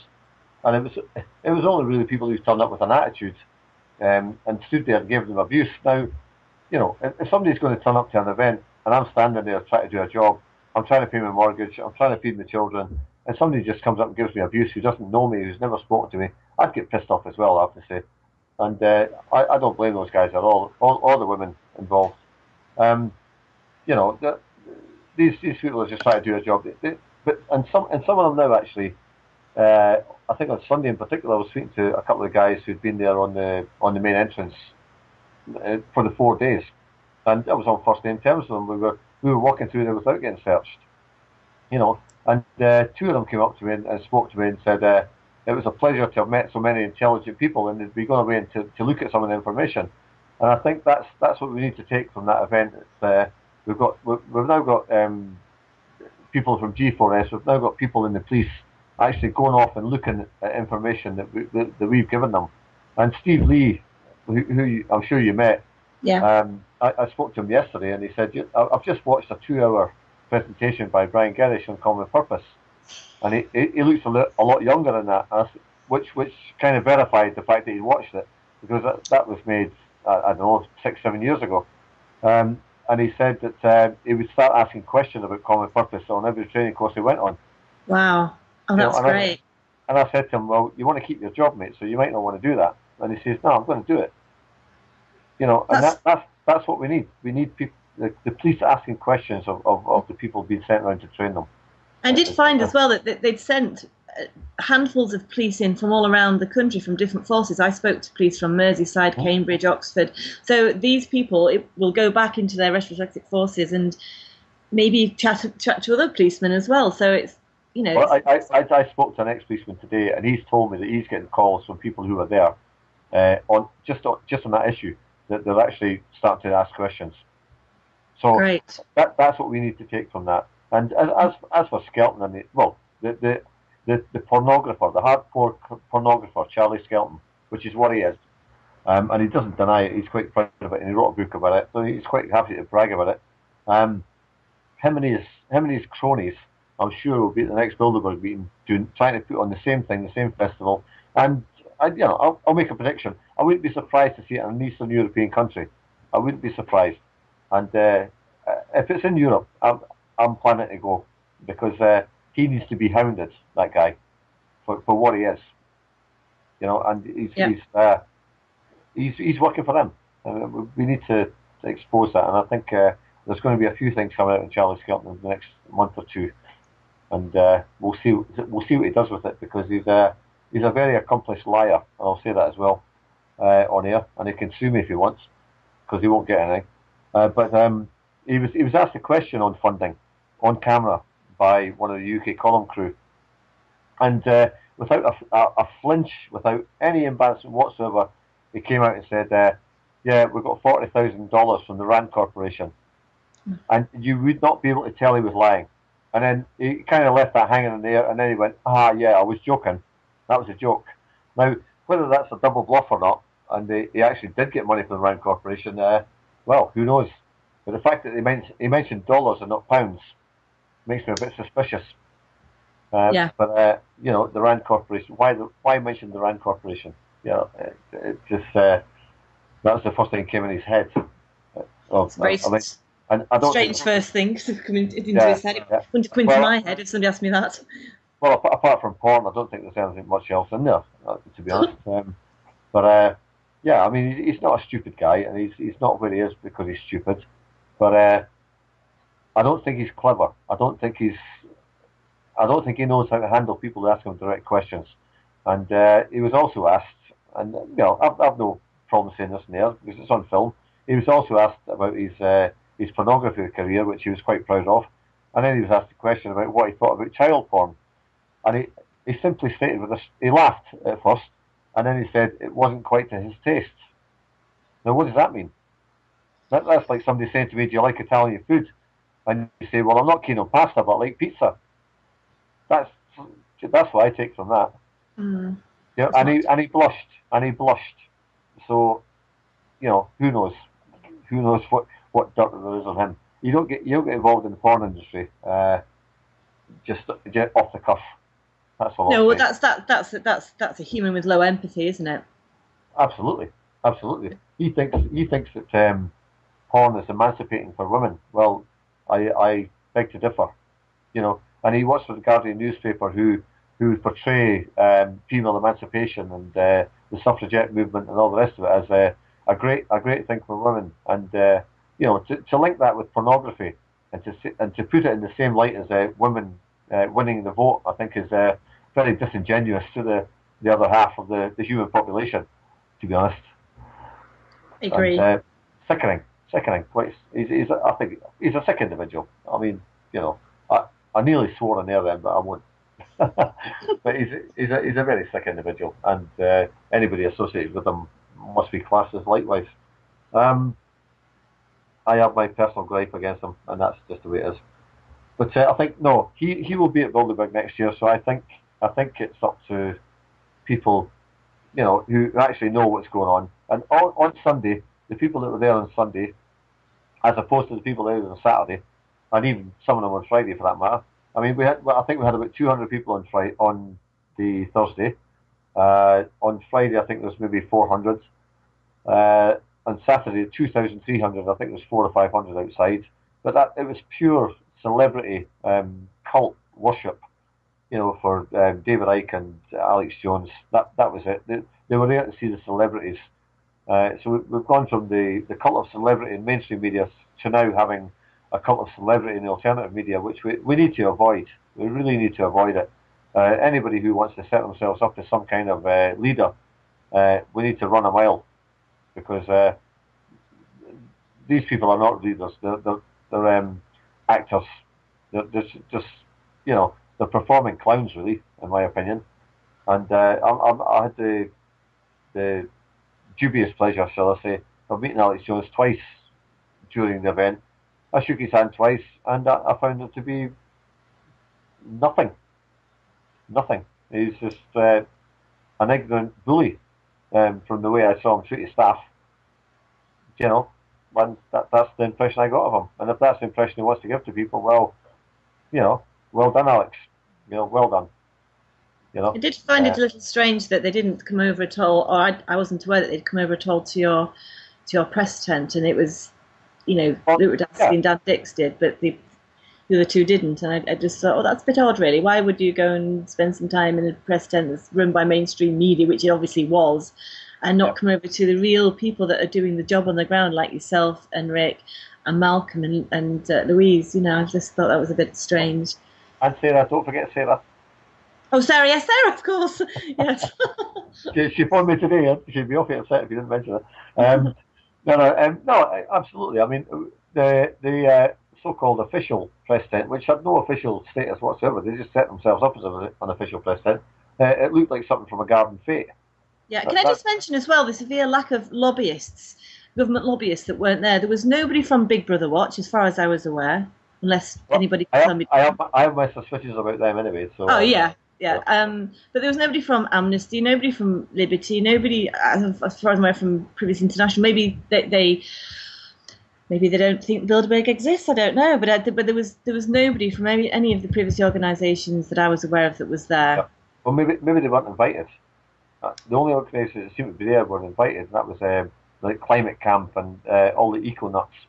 Yeah, yeah. The hippie brigade, and one gentleman dressed in camouflage outfit with John Lennon glasses, who was clearly working for them, and we have videos up on the site to show that.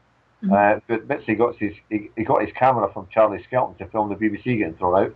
Yet Charlie Skelton told me on camera that he had no idea the BBC were thrown out. So he's a liar as well, which I knew all along anyway. But yeah, Charlie, you're a liar. Maybe you should go powder your nose a bit more often to get your story straight. But yeah, I mean, I think there's more to be done on that story, and linking to the Guardian, who of course are involved with the Scott Trust fund the Guardian.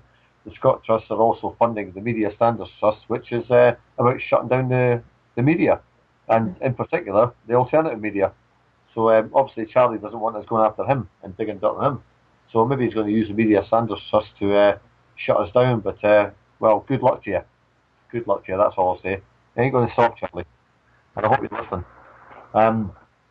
But yeah, he's going to be at the next Bilderberg with his wife and his entourage and Silky Carlo and all those kind of people who seem to think that pornography is just something that everybody should get involved in and take it or leave it. It's nothing. It doesn't do any harm. Blah blah blah. And we should just all go along with global warming and all that nonsense. All fully supported by the Bilderberg Club, of course. And we should just put up with it, because as long as they come and tell us what they're doing, that's fine. It's fine. As long as they come and tell us they want to kill 95% of us, then we should just accept it.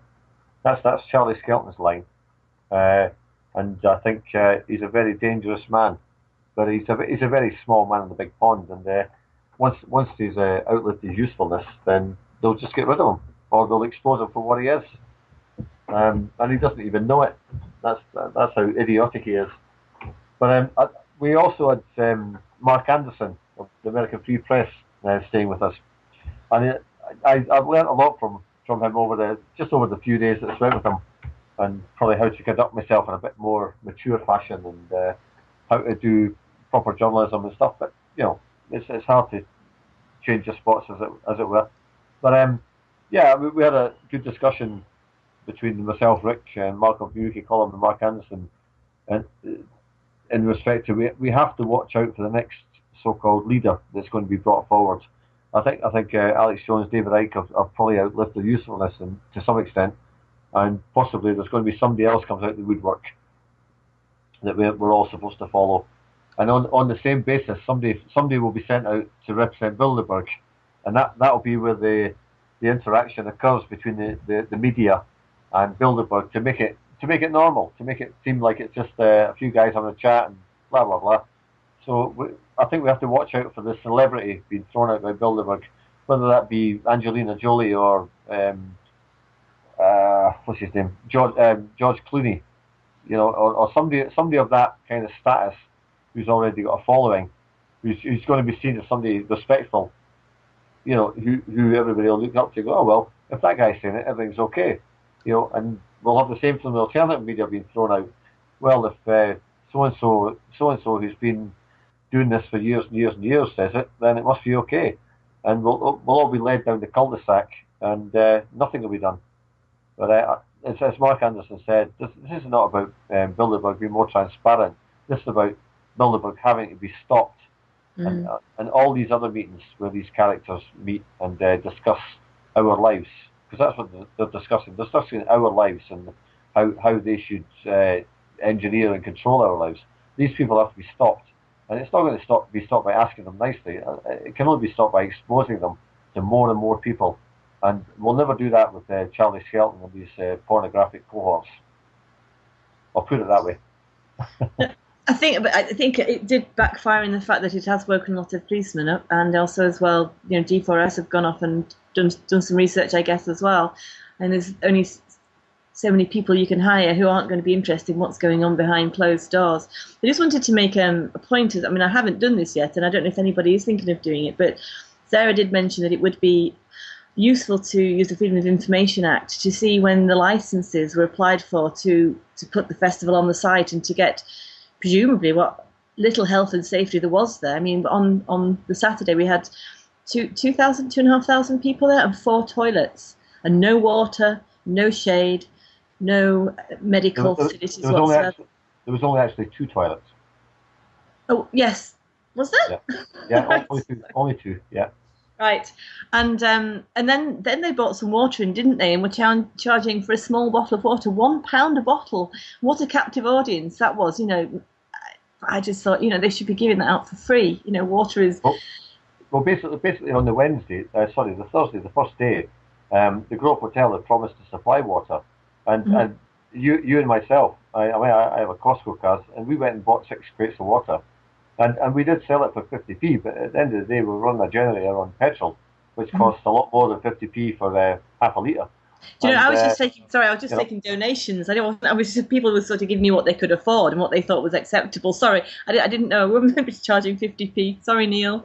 No, it doesn't matter. I mean, basically, all it did was put some petrol in the generator. That was it. I mean, we weren't making any money off it. I mean, we lost money on it. I mean, I paid that water myself. Yeah, but then what happened then was we saw the other side suddenly starting to give out free water as if we were doing something wrong, you know. And if they'd been so concerned, they would have gone out and got free water before we went and bought it. And then they were charging £1 a bottle. They want the water wasn't free. Yeah. Sorry. Well, there was a guy who came in with a fridge on, I think it was Saturday, came with one of these on a trolley, a fridge and a trolley, and started selling orange juice and all this kind of stuff. And I just thought, what, that guy wasn't here on Thursday and Friday. You know, he wasn't there on Sunday. He was just there to make money. That's all they were interested. You know, and I mean, really, you wanted to push his trolley over the fence and get him tasered or something. But yeah, money. There were people there to spin off the whole thing into a circus, carnival kind of atmosphere, and there were people there to control the media. And Charlie Scott and his mob were from day one. Yes, it was certainly an experience, let's put it like that, and it'll be interesting to see what happens at the next year's event. Yeah, well, as I say, if it's in Europe, I intend to go. I'll try and put some of my meagre austerity cash aside to save up for that, and hopefully we can go. But as I say, I mean, we have to take the positives from it, and the positives are that the police that were there, even not just in the compound, but outside in the street, they were sound guys. They understood that they were there for no other reason than to protect these crooks that were in the hotel. And I had one police officer say to me, you know, last week we were solving murders, this week we're parking attendants, and they were not happy that they'd been taken off their proper role in society, if you like, to do this. And you know, and some of them were actually being by their own colleagues, by the way, by being really put in the position of being lollipop men to help people cross the road. And there was a lot of banter going on, and you know, stuff like that. But that was what they've been brought down to, instead of being actually on the street fighting real crime.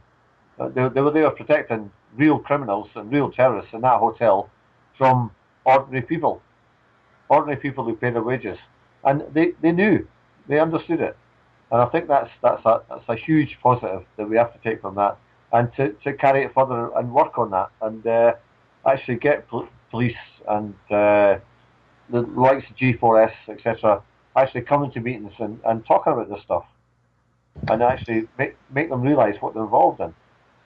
That's right, because the people that they talk to are not the people that are sat in the hotel. The people they talk to are us. And, you know, they're other human beings. They've got mortgages to pay. They're as, you know, downtrodden as anybody else. And, yeah, I absolutely agree. I think it was great. The relationship we had with the police was brilliant. And as far as I was aware, there wasn't any trouble whatsoever. So, however, the mayor of Watford painted us, or mayoress of Watford painted us, it was completely incorrect. You know, she made an assumption, and it was just wrong. I actually got in touch with the mayor's office yesterday morning, quite early, and I said, look, I think we deserve an apology. I didn't get to speak to the mayor, but I was speaking to her assistant, and I think her name was Fran, and you know, I said, you know, I'd like an apology, because there was no violence, there was no disturbance other than that caused by the BBC, and sometime in the afternoon she put out a thing on her blog. The word sorry and apologise wasn't in it, but it was a kind of half-hearted apology for what she said previously. And she said her remarks would be taken out of context. Well, they weren't taken out of context. She meant what she said at the time. But I then got into the Watford Observer and put it to them that they published a story from the Mayor of Watford, and I think that they should say that that the protesters in inverted commas behaved perfectly well, etc., etc., and that the only disturbance was caused by the BBC, which the word disturbance was used by the Mayor of Watford to stigmatise protesters.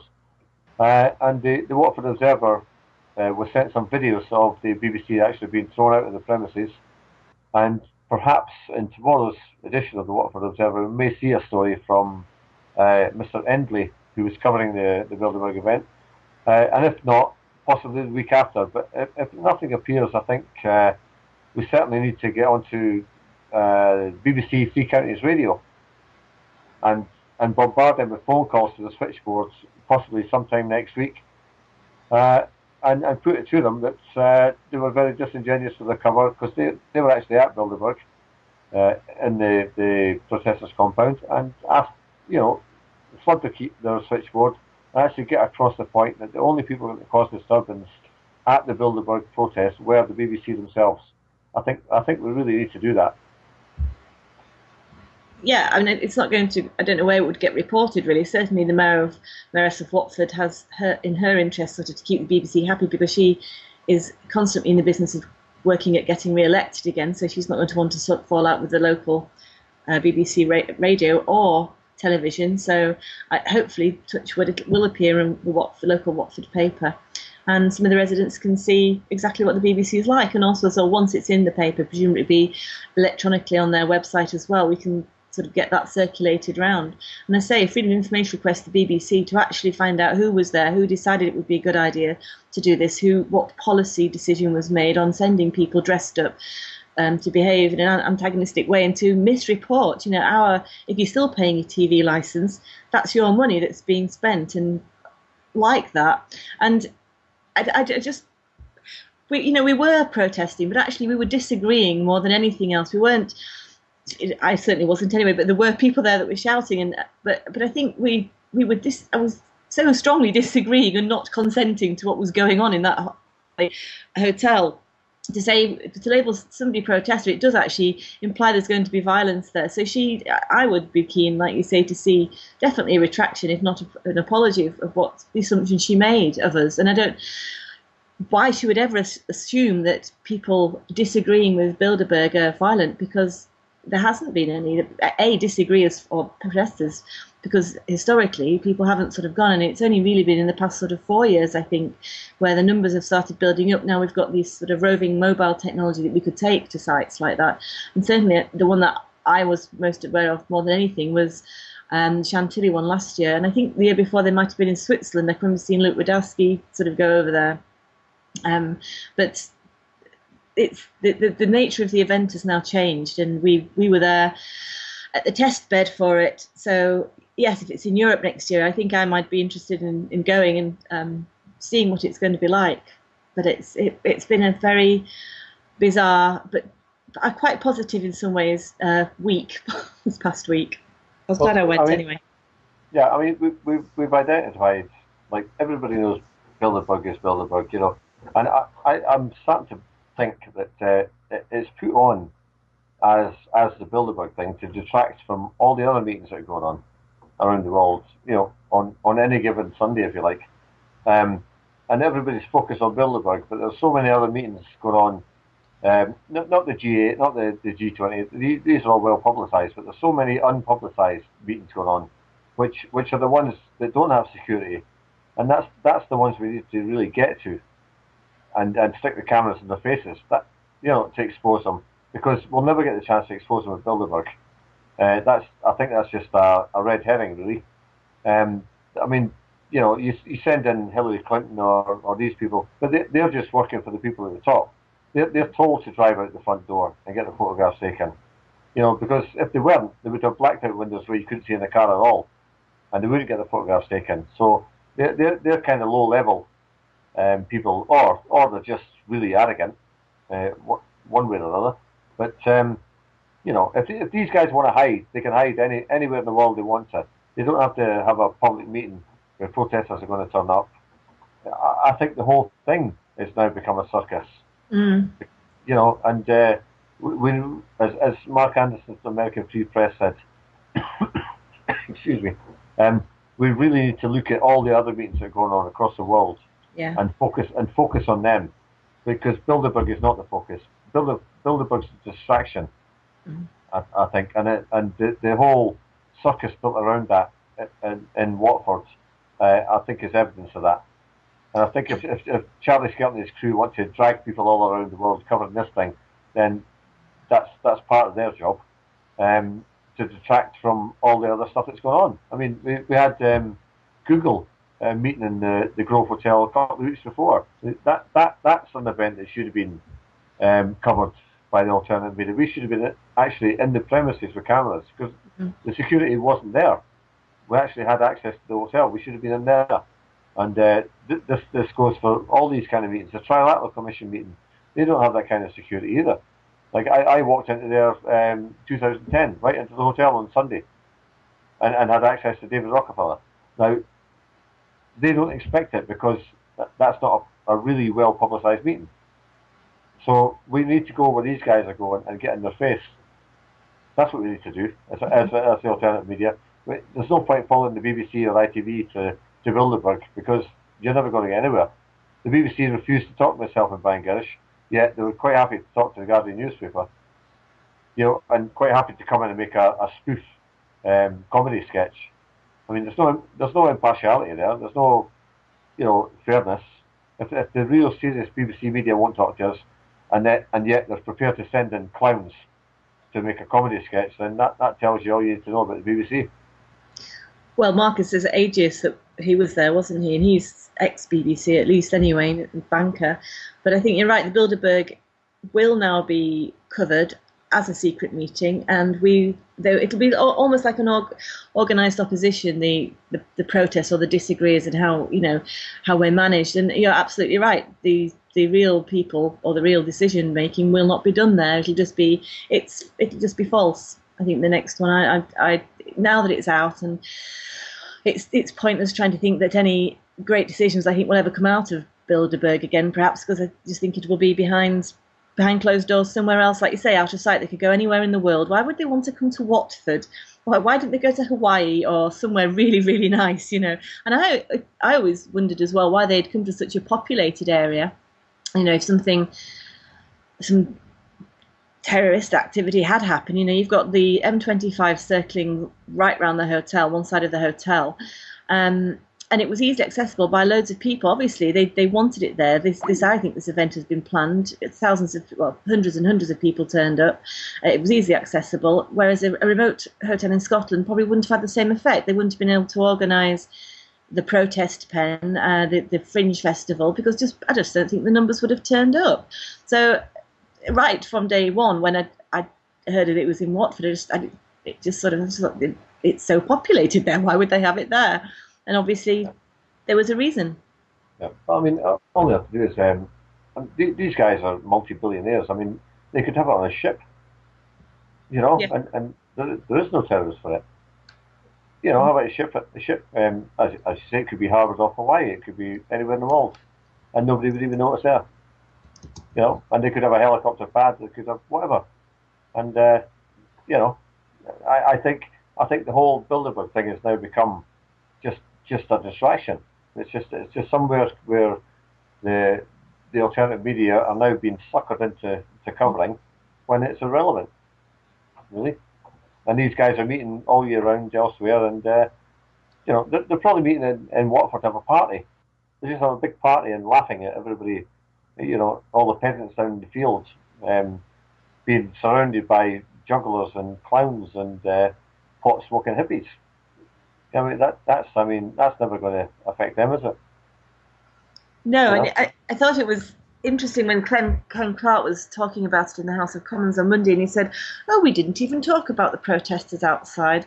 And I'm just thinking, absolutely you would have talked about the protesters outside, because that's now a problem for you lot. It is now, anyway. And I think exactly they're going to turn it into what they want it to be, and it's not going to be what it was before. It's changed. Well, that was a game changer last week. Yeah, I did hear another report that one of the Bilderberg attendees said that they actually went outside and looked down to see the protesters. So Ken Clark's lying again. What a surprise. Yeah, what a surprise, yeah. I think we should get that guy in a secret court and actually question him with thumb screws and waterboarding, perhaps, and maybe get the truth out of him that way. But anyway, I suppose we'll call a halt at there. We're kind of 25 minutes past our time. But yeah, thanks for coming on again, Pippa, and your insight into what was the Bilderberg circus. Well, thank you for having me on again. It's been great. It was a pleasure over those 3.5, 4 days with you, and our few drinks around the dodgy chicken that I brought up and on the barbecue. But for anybody who thinks they're well funded and we can afford to do this on a a more normal basis, let me tell you, we were sitting around a half heated barbecue with chicken thighs and sausages brought from Costco. And it was freezing cold, and that was our dinner for the night, and we all slept in tents and caravans and stuff. We're not funded by anybody, but we do this because it's got to be done. And I think that's the bulk of us are in that position. The likes of Alex Jones and David Icke can stay in their fancy hotels and all the rest of it, but they're not really out in the streets and doing the real work. They become showbiz. It's all showbiz with these guys. And I'll have nothing to do with them, really. Just my opinion. Well, as I say, I did, yeah, that's exactly the same. I lost money going down because I'm self-employed and gave up 3 days of work. So, but I wouldn't have missed it. I've known about the Bilderberg Group for nearly 20 years now, and I've read, reports on it. Followed Jim Tucker, Mark Anderson, absolutely great guy. Lot of respect for what he's doing and how he works. So it was great to meet you all. So thank you for having us, Neil. It was great down there, sort of pitching up in a tent and having a few drinks, and like you say, having the barbecue. Well, I mean, I spoke to Sarah yesterday, and she's based up in Lincolnshire. I don't know exactly where you are. What county are you in? I'm in East Yorkshire, so I'm about an hour higher than Sarah up the East Coast. Oh, okay. Well, not too far away. But no, I think we need to kind of identify some events that are going to be taking place, whether it's political party conferences or whatever meetings are going on with these guys.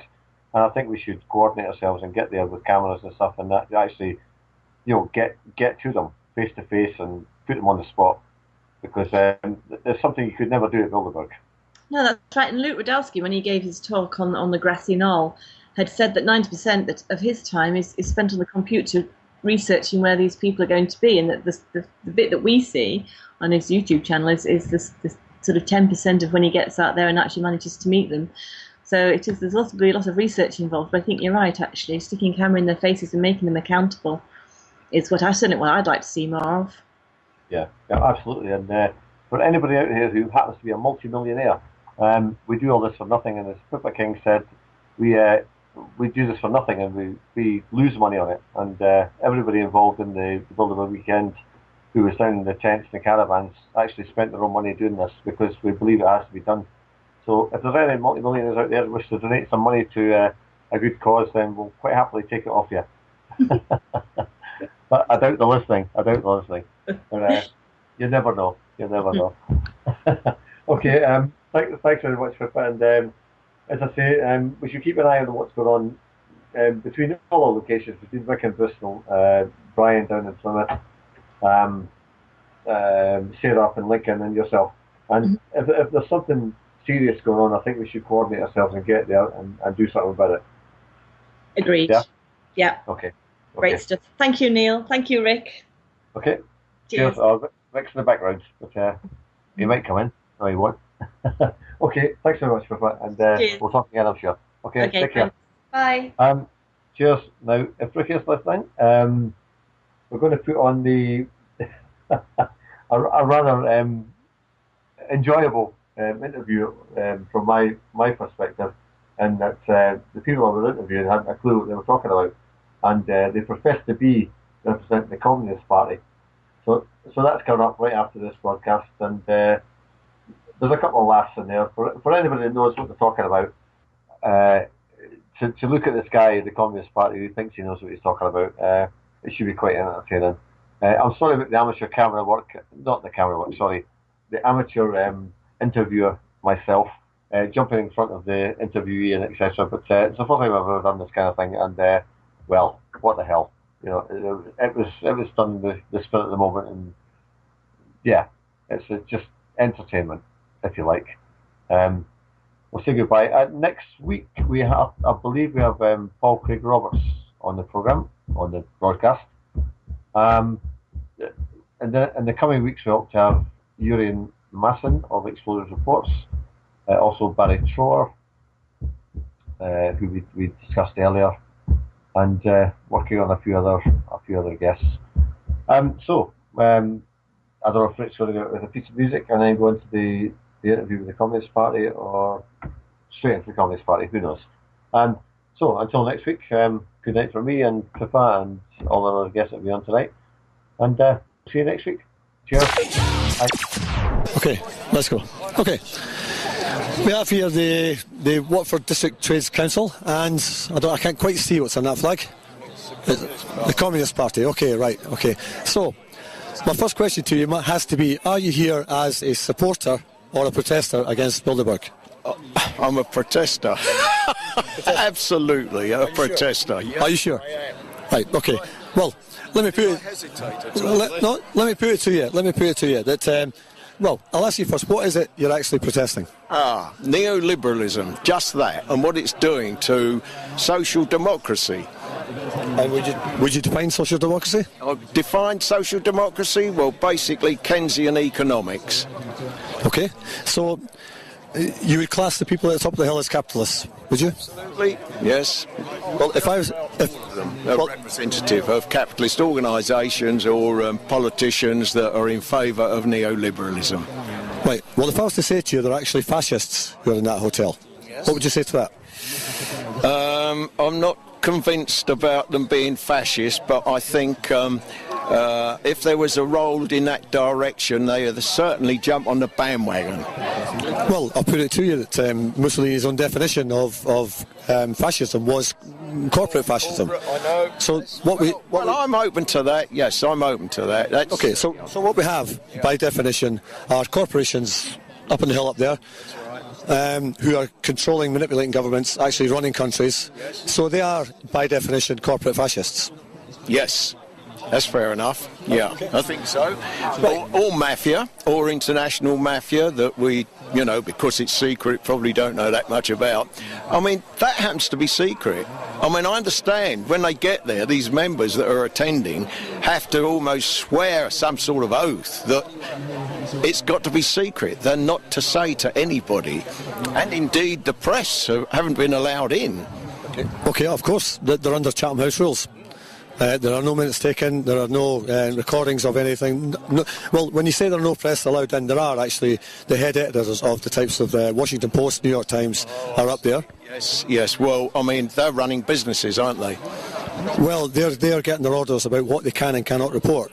Now, I think it was Rockefeller back in 1991 who said that he actually made a speech where he thanked the Washington Post, the New York Times, Time magazine, and I'm paraphrasing, other fine publications for 40 years of secrecy, because without such secrecy they wouldn't have been able to develop the plan for the world. Now, that was in 1991. Bill Clinton was at that Bilderberg meeting well before he was President of the United States, and as are all presidents and prime ministers of America and Britain, attend these meetings prior to becoming the President or Prime Minister. So they are selected a long time in advance to be put in that position. What would you say to that? I agree with that. Yeah, I think that's all right. I've had some understanding of those historic events. Yes, that's fair enough. Okay. I mean, you're actually giving me a lecture rather than interviewing me. I'm just putting some points to you just to see how aware you are of actually what is happening in that building up there, because you are aware that fascists have always run communism. No, I'm not aware of that at all. Now, what do you mean communism? There isn't a communist in the world that would have said there's been communism anywhere. Or a communist state. Well, they do know, communists around the world do know that there is a transition period and it's going to take a long time and it's very difficult. And most of the problem is dealing with counter-revolutionaries. Once something democratic happens in the people taking over their own lives and taking over the capital that there is around that's produced by the people. Well, capitalist labour. Yes. Yeah, of course. I mean physical labour. I mean, wealth is created by labour. Yes. Physical labour. Yeah, and production. But carry on. I mean, well, not absolutely. I mean, there's a lot of bright people that invent things and all the rest of it. Well, of course there are, and then they put that into a capitalist system, and they seek to profit from it, which is fair. It's fair enough, isn't it? Well, that's what happens under capitalism. But I mean, if you get tangled up with communist or Marxist literature, you'll find that there's surplus value. Where does it go? Well, it goes to these guys up there. That's where it goes. Because nothing to do with communist states that you're talking about. You actually said that communists are fascist. No, I said fascism runs communism. Well, okay. Well, we'll bring it into the modern day. Have you actually heard of Agenda 21? No. Well, Agenda 21 is basically the Communist Manifesto put out by the United Nations, okay? Which states there'll be no private property, no private transport. That includes house, car, everything. The state will be the nanny. They will supply your food. They will supply all the resources you need to live. But that's it. That is it. The United Nations. Agenda 21. I see. Why isn't it happening? It is happening. Where? That's why all your water resources are privatised. That's why electricity companies are privatised. That's why Monsanto has control of the seed production. Well, it's the Marxist doctrine of the Communist Manifesto. Well, that's no. I can't see that.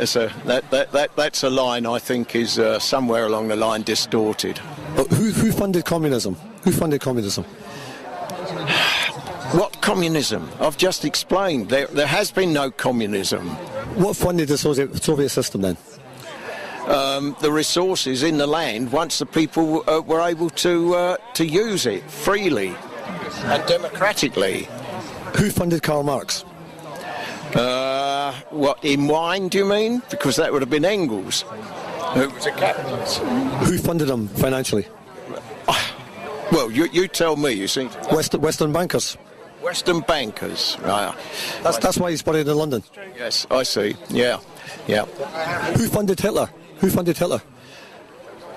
Go on, Western bankers. Western bankers, yeah, absolutely. Yes. And then they set them against each other to bring about the European Union. Yes, possibly. Which is one of Marx's trading blocks. I can't see that. Why can't you see it? Look at it. Look around you. They're now taking in Eastern European countries. And I speak to many Eastern Europeans, I've spent a lot of time over there, and they say to me, this is how we used to live under Stalin. And that's happening now? It's absolutely happening. It's coming to Britain. That's what we're living under. We're living under a Stalinist type European Soviet Union. I see, yeah. And why is it called Stalinist? Well, it's the Soviet Union. I'm talking about the Soviet Union, which Stalin presided over, as did Lenin. The Soviet Union at that time was having to deal with Western interference and counter-revolutionaries, wasn't it? Yeah, but it was funded by Western bankers. The Soviet Union was funded by Western bankers. America actually supplied grain and other foodstuffs to Russia during the Russian famine. Because they needed the Soviet system to remain in place long enough that they could consolidate Eastern Europe. Well, that's all very interesting. I'm enlightened, but so what do you think is the answer? The answer is to get rid of these people up there. Completely. We get rid of these big corporations, all of it. And we go back to taking responsibility for our own lives. We don't need an ism to tell us how to live our lives. And we don't need anybody to control our lives either. I'm an individual. I can look after myself. I don't need somebody telling me what to do. No. Why is that anarchism? I'm an adult. I can look after myself. I don't need the government telling me how to behave myself. Well, all I can say is, if you look around and you look at these police that have been recruited because of the size of themselves from all over, which has cost a fortune, and also the actual security guards, I don't understand. I mean, if these guys are just let loose, free, how are you going to cope with that? just as a nice individual looking after yourself. I mean, I find that very narrow. Well, there's a thing called Magna Carta. Yeah, and we have common law in this country still. Well, as long as we can hold on to it. Common law simply states that you do no harm. You do no harm. That's common law. I agree with that. Well, if we do no harm to each other, what's the problem? We don't need that many police, do we? Under common law, if you do wrong, you will receive retribution. But I do suggest if you went for a period of time under a system like that, with your nice little individual freedom, you'll find a few kickbacks that you'd start regretting it.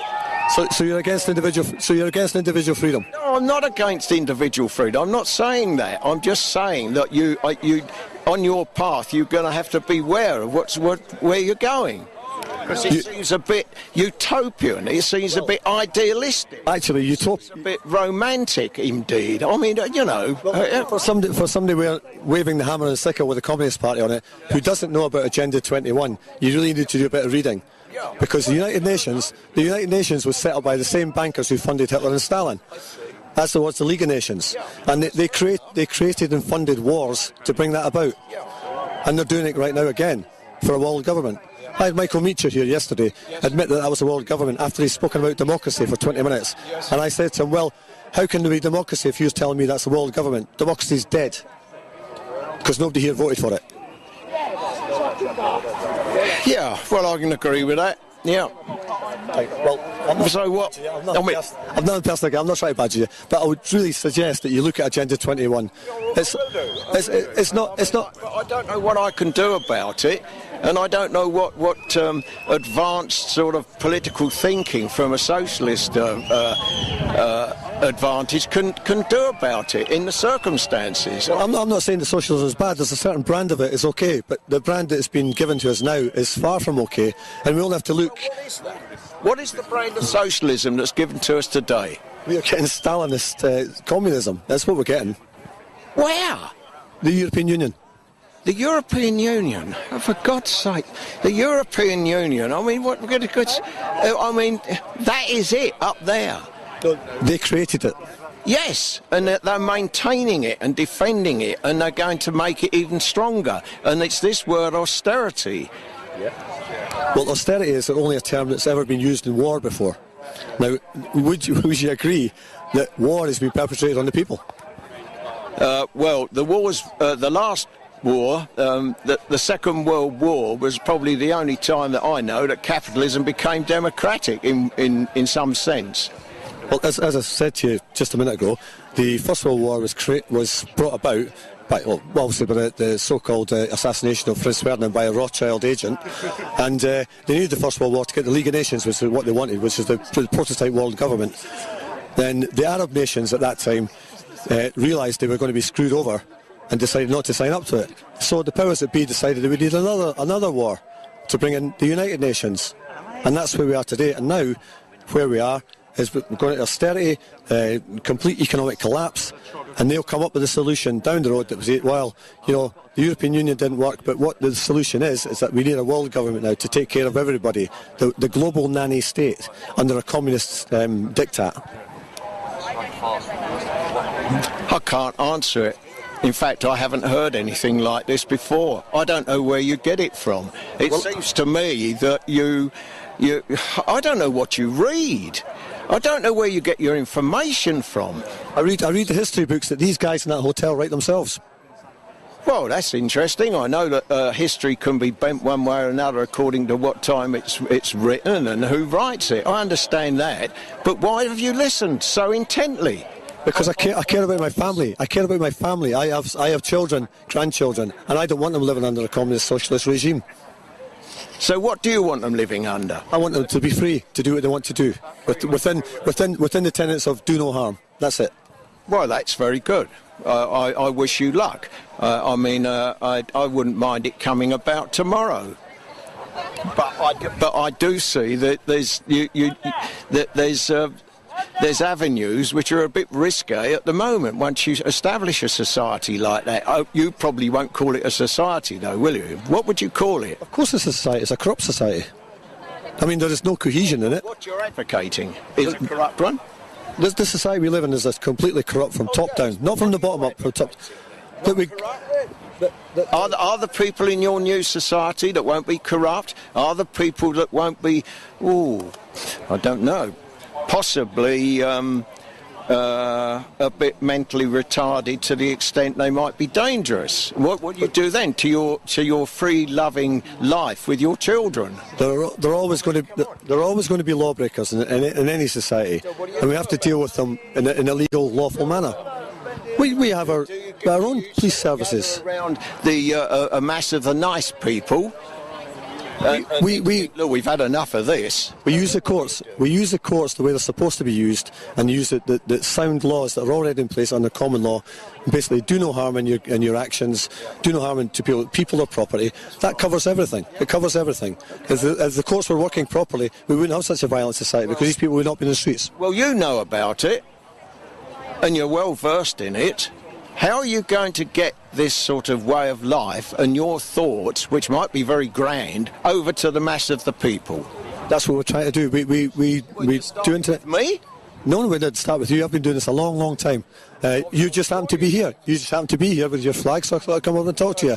I'm not having a go at you, seriously. But I would seriously suggest you read Agenda 21. You're having a go at just about everything. I'm trying to. You're having a go at historical evolution and democracy gradually unfolding, and then all of a sudden, after the Second World War, getting knocked back. Well, can I just put it to you that I'd urge you to read Agenda 21. Okay, I think it's only about 350 pages. It's not a huge document, and it's clearly written. But okay? I mean, lots of writings and historical events are misinterpreted and bent one way or the other. Well, this is a United Nations document. It's a United Nations document. Yeah.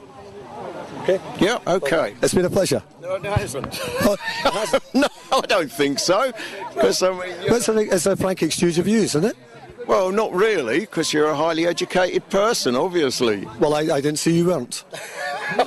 Okay, so I suppose we'll leave it at that. We agree to disagree on whatever. Well, I don't know whether we're disagreeing or not, to be honest.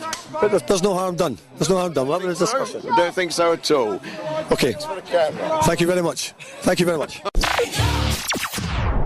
I don't know if you're familiar, but the mark of the beast, man, it talks about a time when all people, great and small, rich and poor, free and bond or imprisoned, will be caused to have a number or a mark on their right hand or their forehead. That's the mark of the beast. And the Bible's very clear that people will have to have it to buy and sell, and that taking that mark will mean that those people are worshiping the beast and subject to eternal damnation. So this is something I've heard about since I was a little girl, and I could never imagine that we could come to a time in my lifetime where it would be possible to actually implement that. Now we're actually seeing it at the Coachella Music Festival and other places where this mark on your right hand or this chip on the number on your right hand is what lets you get in or out or come and go. Well, they've been doing that here for quite a while at festivals and stuff, but it's simply an ink stamp they put in the back of your hand. But I suppose it's the same process. We'll go for a music break, and then we'll come back and maybe go back to the beginning where you discussed the use of loyalty cards and things like that to track your purchases in the stores and things like that to complement your medical records and stuff like that, which is it's certainly been pushed out there. Whereby doctors can have access to what you purchased, etc., and insurance companies for that matter, and possibly deny you medical assistance or even insurance in the future due to your eating habits or whatever. So we'll take a music break and we'll come back and possibly go into that. And then after, I think about 8:45, we're going to have Melanie Vritchan, Henning Witt, and Magnus Olsson, I hope I pronounced them right, talking about this kind of thing going on in Europe and the wider world. Okay, so we'll go for a piece of music. I normally do the music myself, but Rick's taking it over tonight because I was late getting in, so I have no idea which piece of music is coming next, but we'll leave it in his hands. This is Reality Bytes Radio with our guest, Dr. Katherine Albrecht. Later on, in about 20 minutes, we'll have Melanie Vritchan, Henning Witt, and Magnus Olsson joining us. We were talking before the break about the microchipping of people, and a lot of people would think that's a step too far, and they might not understand the implications of what's actually happening now as a move towards that. And a lot of people in the UK Sorry. Yeah, could I tie this in with Google, because there's a recent development that's very relevant here. Yeah, on you go. Yeah, sure. Yeah, so 2 weeks ago, this is before the whole NSA scandal kind of took over all of our attention, but 2 weeks ago, a woman named Regina Dugan, who's the former head of DARPA, and if you guys are covering Bilderberg, you know who DARPA is. That's the Defense Area Research Projects Administration. It's the creepy, futuristic, evil development arm of the U.S. military. And DARPA, the head of DARPA was a woman named Regina Dugan. Well, when Google acquired Motorola, which is a mobile phone company, and whenever I say mobile phone, you've got to be careful to understand that those aren't even phones anymore. They've become the computer link lord that connects you to the global brain. They are the thing that connects you to the spider that sits at the middle of this web that we've created. And by the way, it's not a mistake. It's called a web or a net. Both of those ring very true. And at the center of this web or this net, there is a global data collection occurring. Now, we know this. Edward Snowden has shown us a little glimpse of it. Google certainly has the biggest database of personal information ever collected on human beings in the history of humanity. They've got a picture of your backyard, your front door through Google Street View. They know your calendar. If you're on Google Calendar, they read all your email through Gmail. They know everything you think about because of your searches. And in fact, they probably even know what you had for dinner last night because your wife or your mom probably looked it up by typing, the recipe into Google and looking for the recipes. So Google really has this incredible bird's eye view into our lives. And they want a closer view, which is why they purchased Motorola, so that they wouldn't just be on your desktop or on your laptop, but that they would actually control your personal connector device, your cell phone. So Google, of course, has its Android operating system. It has acquired Motorola, and when it bought Motorola, who did it put in charge of it? Well, Regina Dugan. So they hired Regina Dugan away from DARPA and put her in charge of Google's Motorola division, their cell phone division. So it's not surprising then that the first couple of things we're seeing out of her are terrifyingly freaky. So let me give you an example. You can search for this on YouTube. If you look up Regina Dugan, D-U-G-A-N, and I think it's D11, the letter D like dog, 11. And you can actually watch this interview where she's sitting there talking at a developers conference, and she talks about two RFID technologies that are so disturbing. The first one she talks about is the electronic tattoo. And it's kind of a misnomer. It's really a sticker. But he kind of keeps coming back as a presidential candidate every once in a while, Republican. He was the head of Health and Human Services when they approved the microchip. And he actually was sitting on the board of directors for the company. So just to paint that picture, it was a very frightening time for those of us who were concerned about implantable microchips. And then we had a lucky break, is all I can call it, an extraordinary lucky break. Right at that time, I got contacted by a woman named Jeannie. She never has revealed her last name. Jeannie said that her bulldog, Leon, had died of a terrible cancerous lesion on the back of his neck that had taken his life. And she loved this dog so much that she would not rest until she got to the bottom of why he died. And what she discovered was that his microchip that had been implanted in him at the vet had caused a cancerous tumor to form around it. And that cancerous tumor then spread through his body and took Leon's life. She did not rest. This woman was a bulldog herself. Talk about amazing. She went to every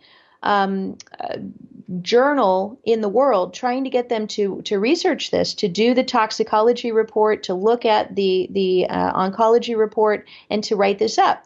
Long story short, she finally got two researchers in Italy to take a look at her findings, and they confirmed that Leon the bulldog had died because of an implantable microchip causing cancer. Well, at that point, she then went and found dozens of other articles showing a link stretching back 10 years between implanting animals and they're developing cancer. So it was a huge scandal. Talk about whistleblowing. We discovered that between 1 and 10% of laboratory animals, when they're implanted with these devices simply for numbering purposes to keep track of them in a study, that they develop fast-growing malignant tumors that kill them. So once we knew that, we started finding dogs, cats, alpacas, llamas, all sorts of animals developing these cancers. And by the way, you can find that information at chipmenot.com. This is all very relevant to the UK. There's a Chip Me Not sister organization over there you may want to interview called chipmenot.co.uk that is also sprung up in England because you now are about to have mandatory microchipping of all dogs in the UK here shortly. So we put it all together at chipmenot.com, and then I worked together with Todd Lewin of the Associated Press, an investigative reporter, just like The Guardian just did with Edward Snowden. And for 6 months, we quietly worked to break the story and get the article ready. And when that article broke, it destroyed the Verichip Corporation. All of those trials were canceled. They removed the microchips from everyone's arms. The company's stock value went from $11 a share to like 22 cents a share, and they were delisted from the stock exchange. The whole thing turned around. The people who had been backing it all ran away and scurried into the shadows. And we've really not seen anything from that company, and we've not seen any push for microchipping of human beings really anywhere on the globe since 2007. So I always like to tell that story because I like to encourage people that when we talk about some of these dark things that are happening that feel inevitable or feel like we don't have any control, that if you get a lucky break, I mean, that's a part of it, and if you work hard and you're bold and brave, then you actually can turn things around and put a stop to them. Now, I know at some point the microchip's going to come back. I have no, it's like I don't know, it's like the Terminator, right? You kill it and it seems like it's gone, and then 4 scenes later it's coming back to life. So I still think it's probably on our horizon that this threat will return. But for 6 years now, we've managed to keep that particular threat at bay, and that's really good news. And so when I was able to stop that, I turned my attention really to the internet privacy issue, to the Googles and the Yahoos and the Hotmails that are collecting all of our personal information. And that's how I wound up developing or helping to develop startpage.com, which is, we call it the world's most private search engine. It's the private alternative to Google. If you go to startpage.com and put in a search term, just like you would normally do on Google, we take your term, we submit it to Google for you. We get the answers from them, so they never see you, they only see us. And then we strip out all their tracking cookies and other garbage, and then we hand it to you completely privately, and then we delete all records of your visit. So we delete your IP address, we delete your search term, we have no idea who our users are. The only thing we keep track of is how many searches we serve on a given day.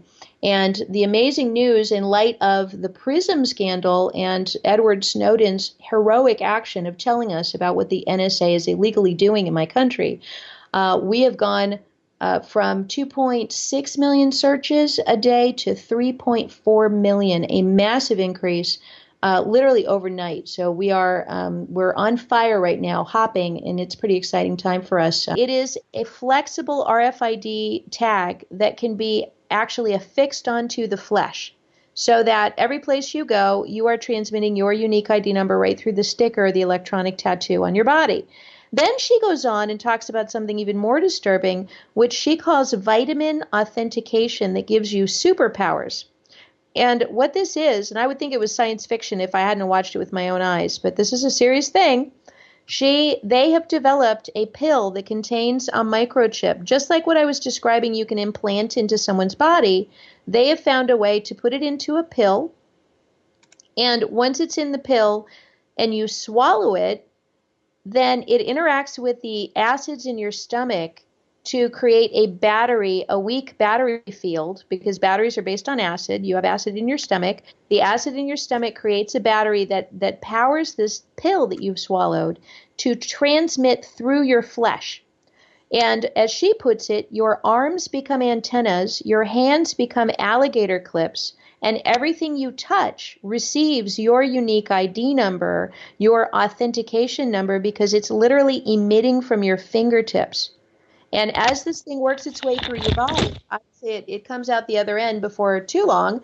And so she said, yeah, you could take one of these every day for 30 days. You would just, in the morning, along with your morning coffee, you would take your vitamin authentication and everything you touch that day, your smartphone, your car ignition, your desktop computer, your music device, whatever you touch, instantly responds to you because you're speaking its language in bits and bytes and electricity.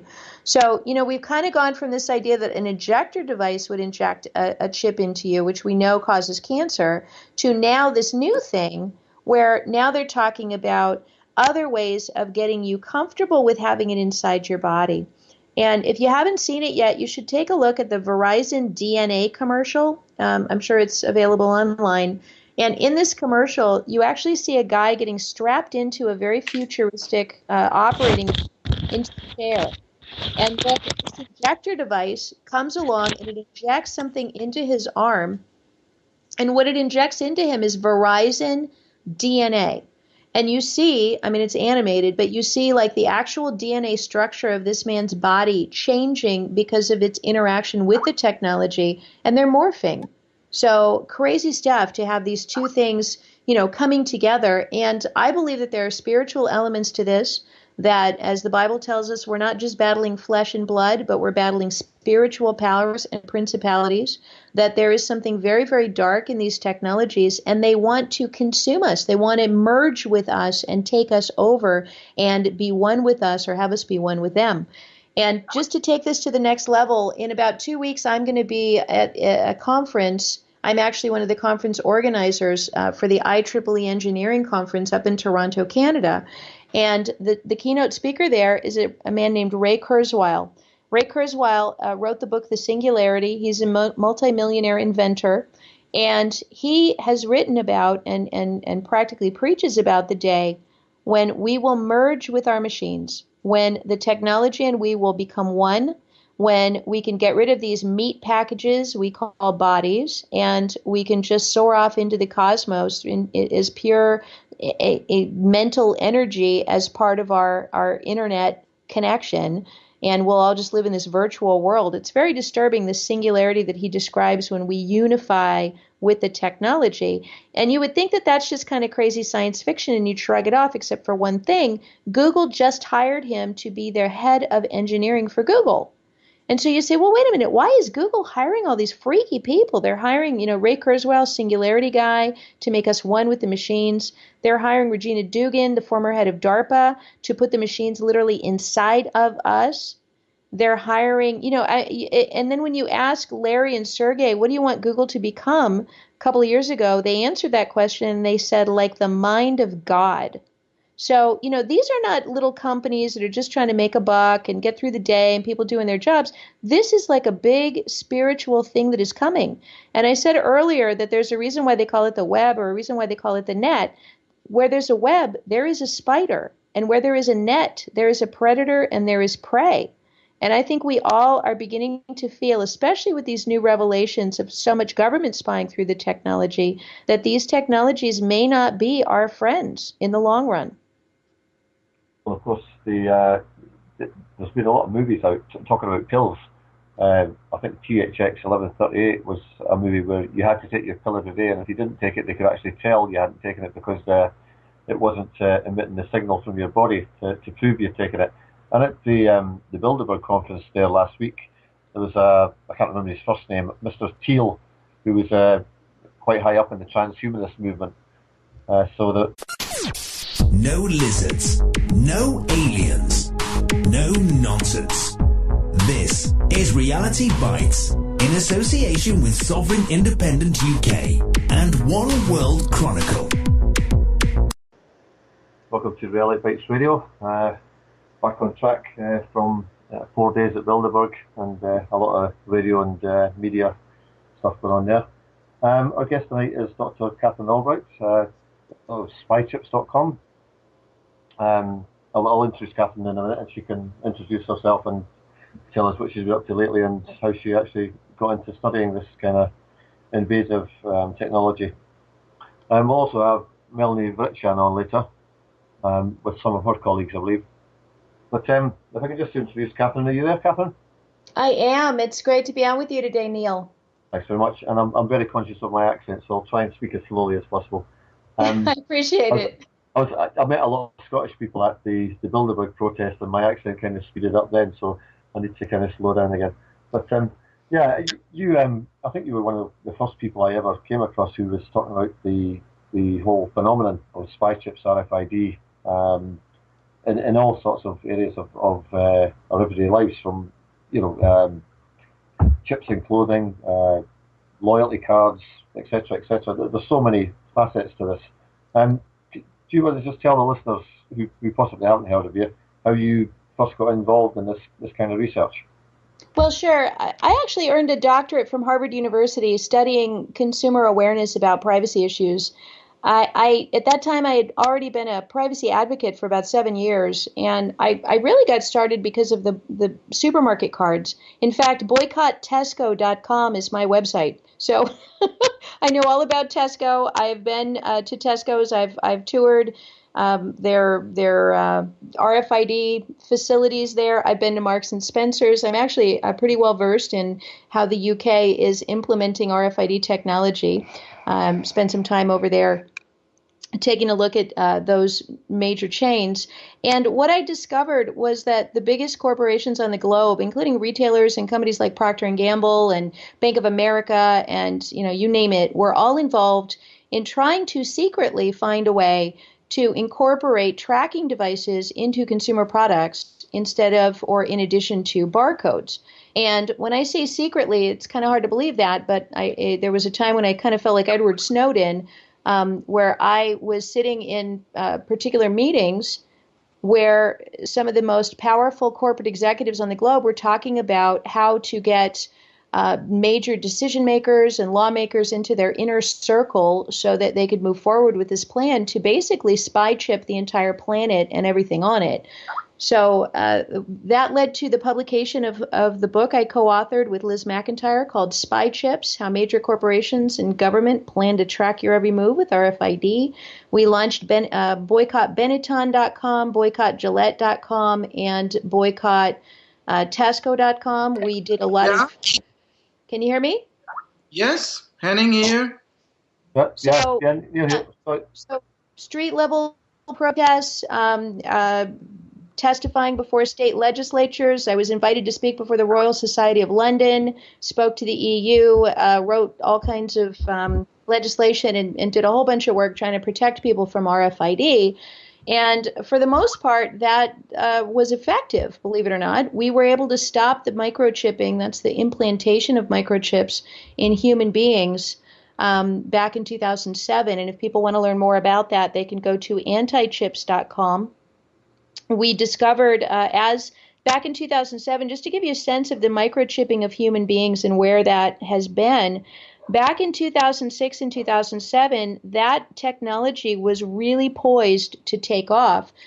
We had gotten FDA approval, that's the Food and Drug Administration here in the U.S.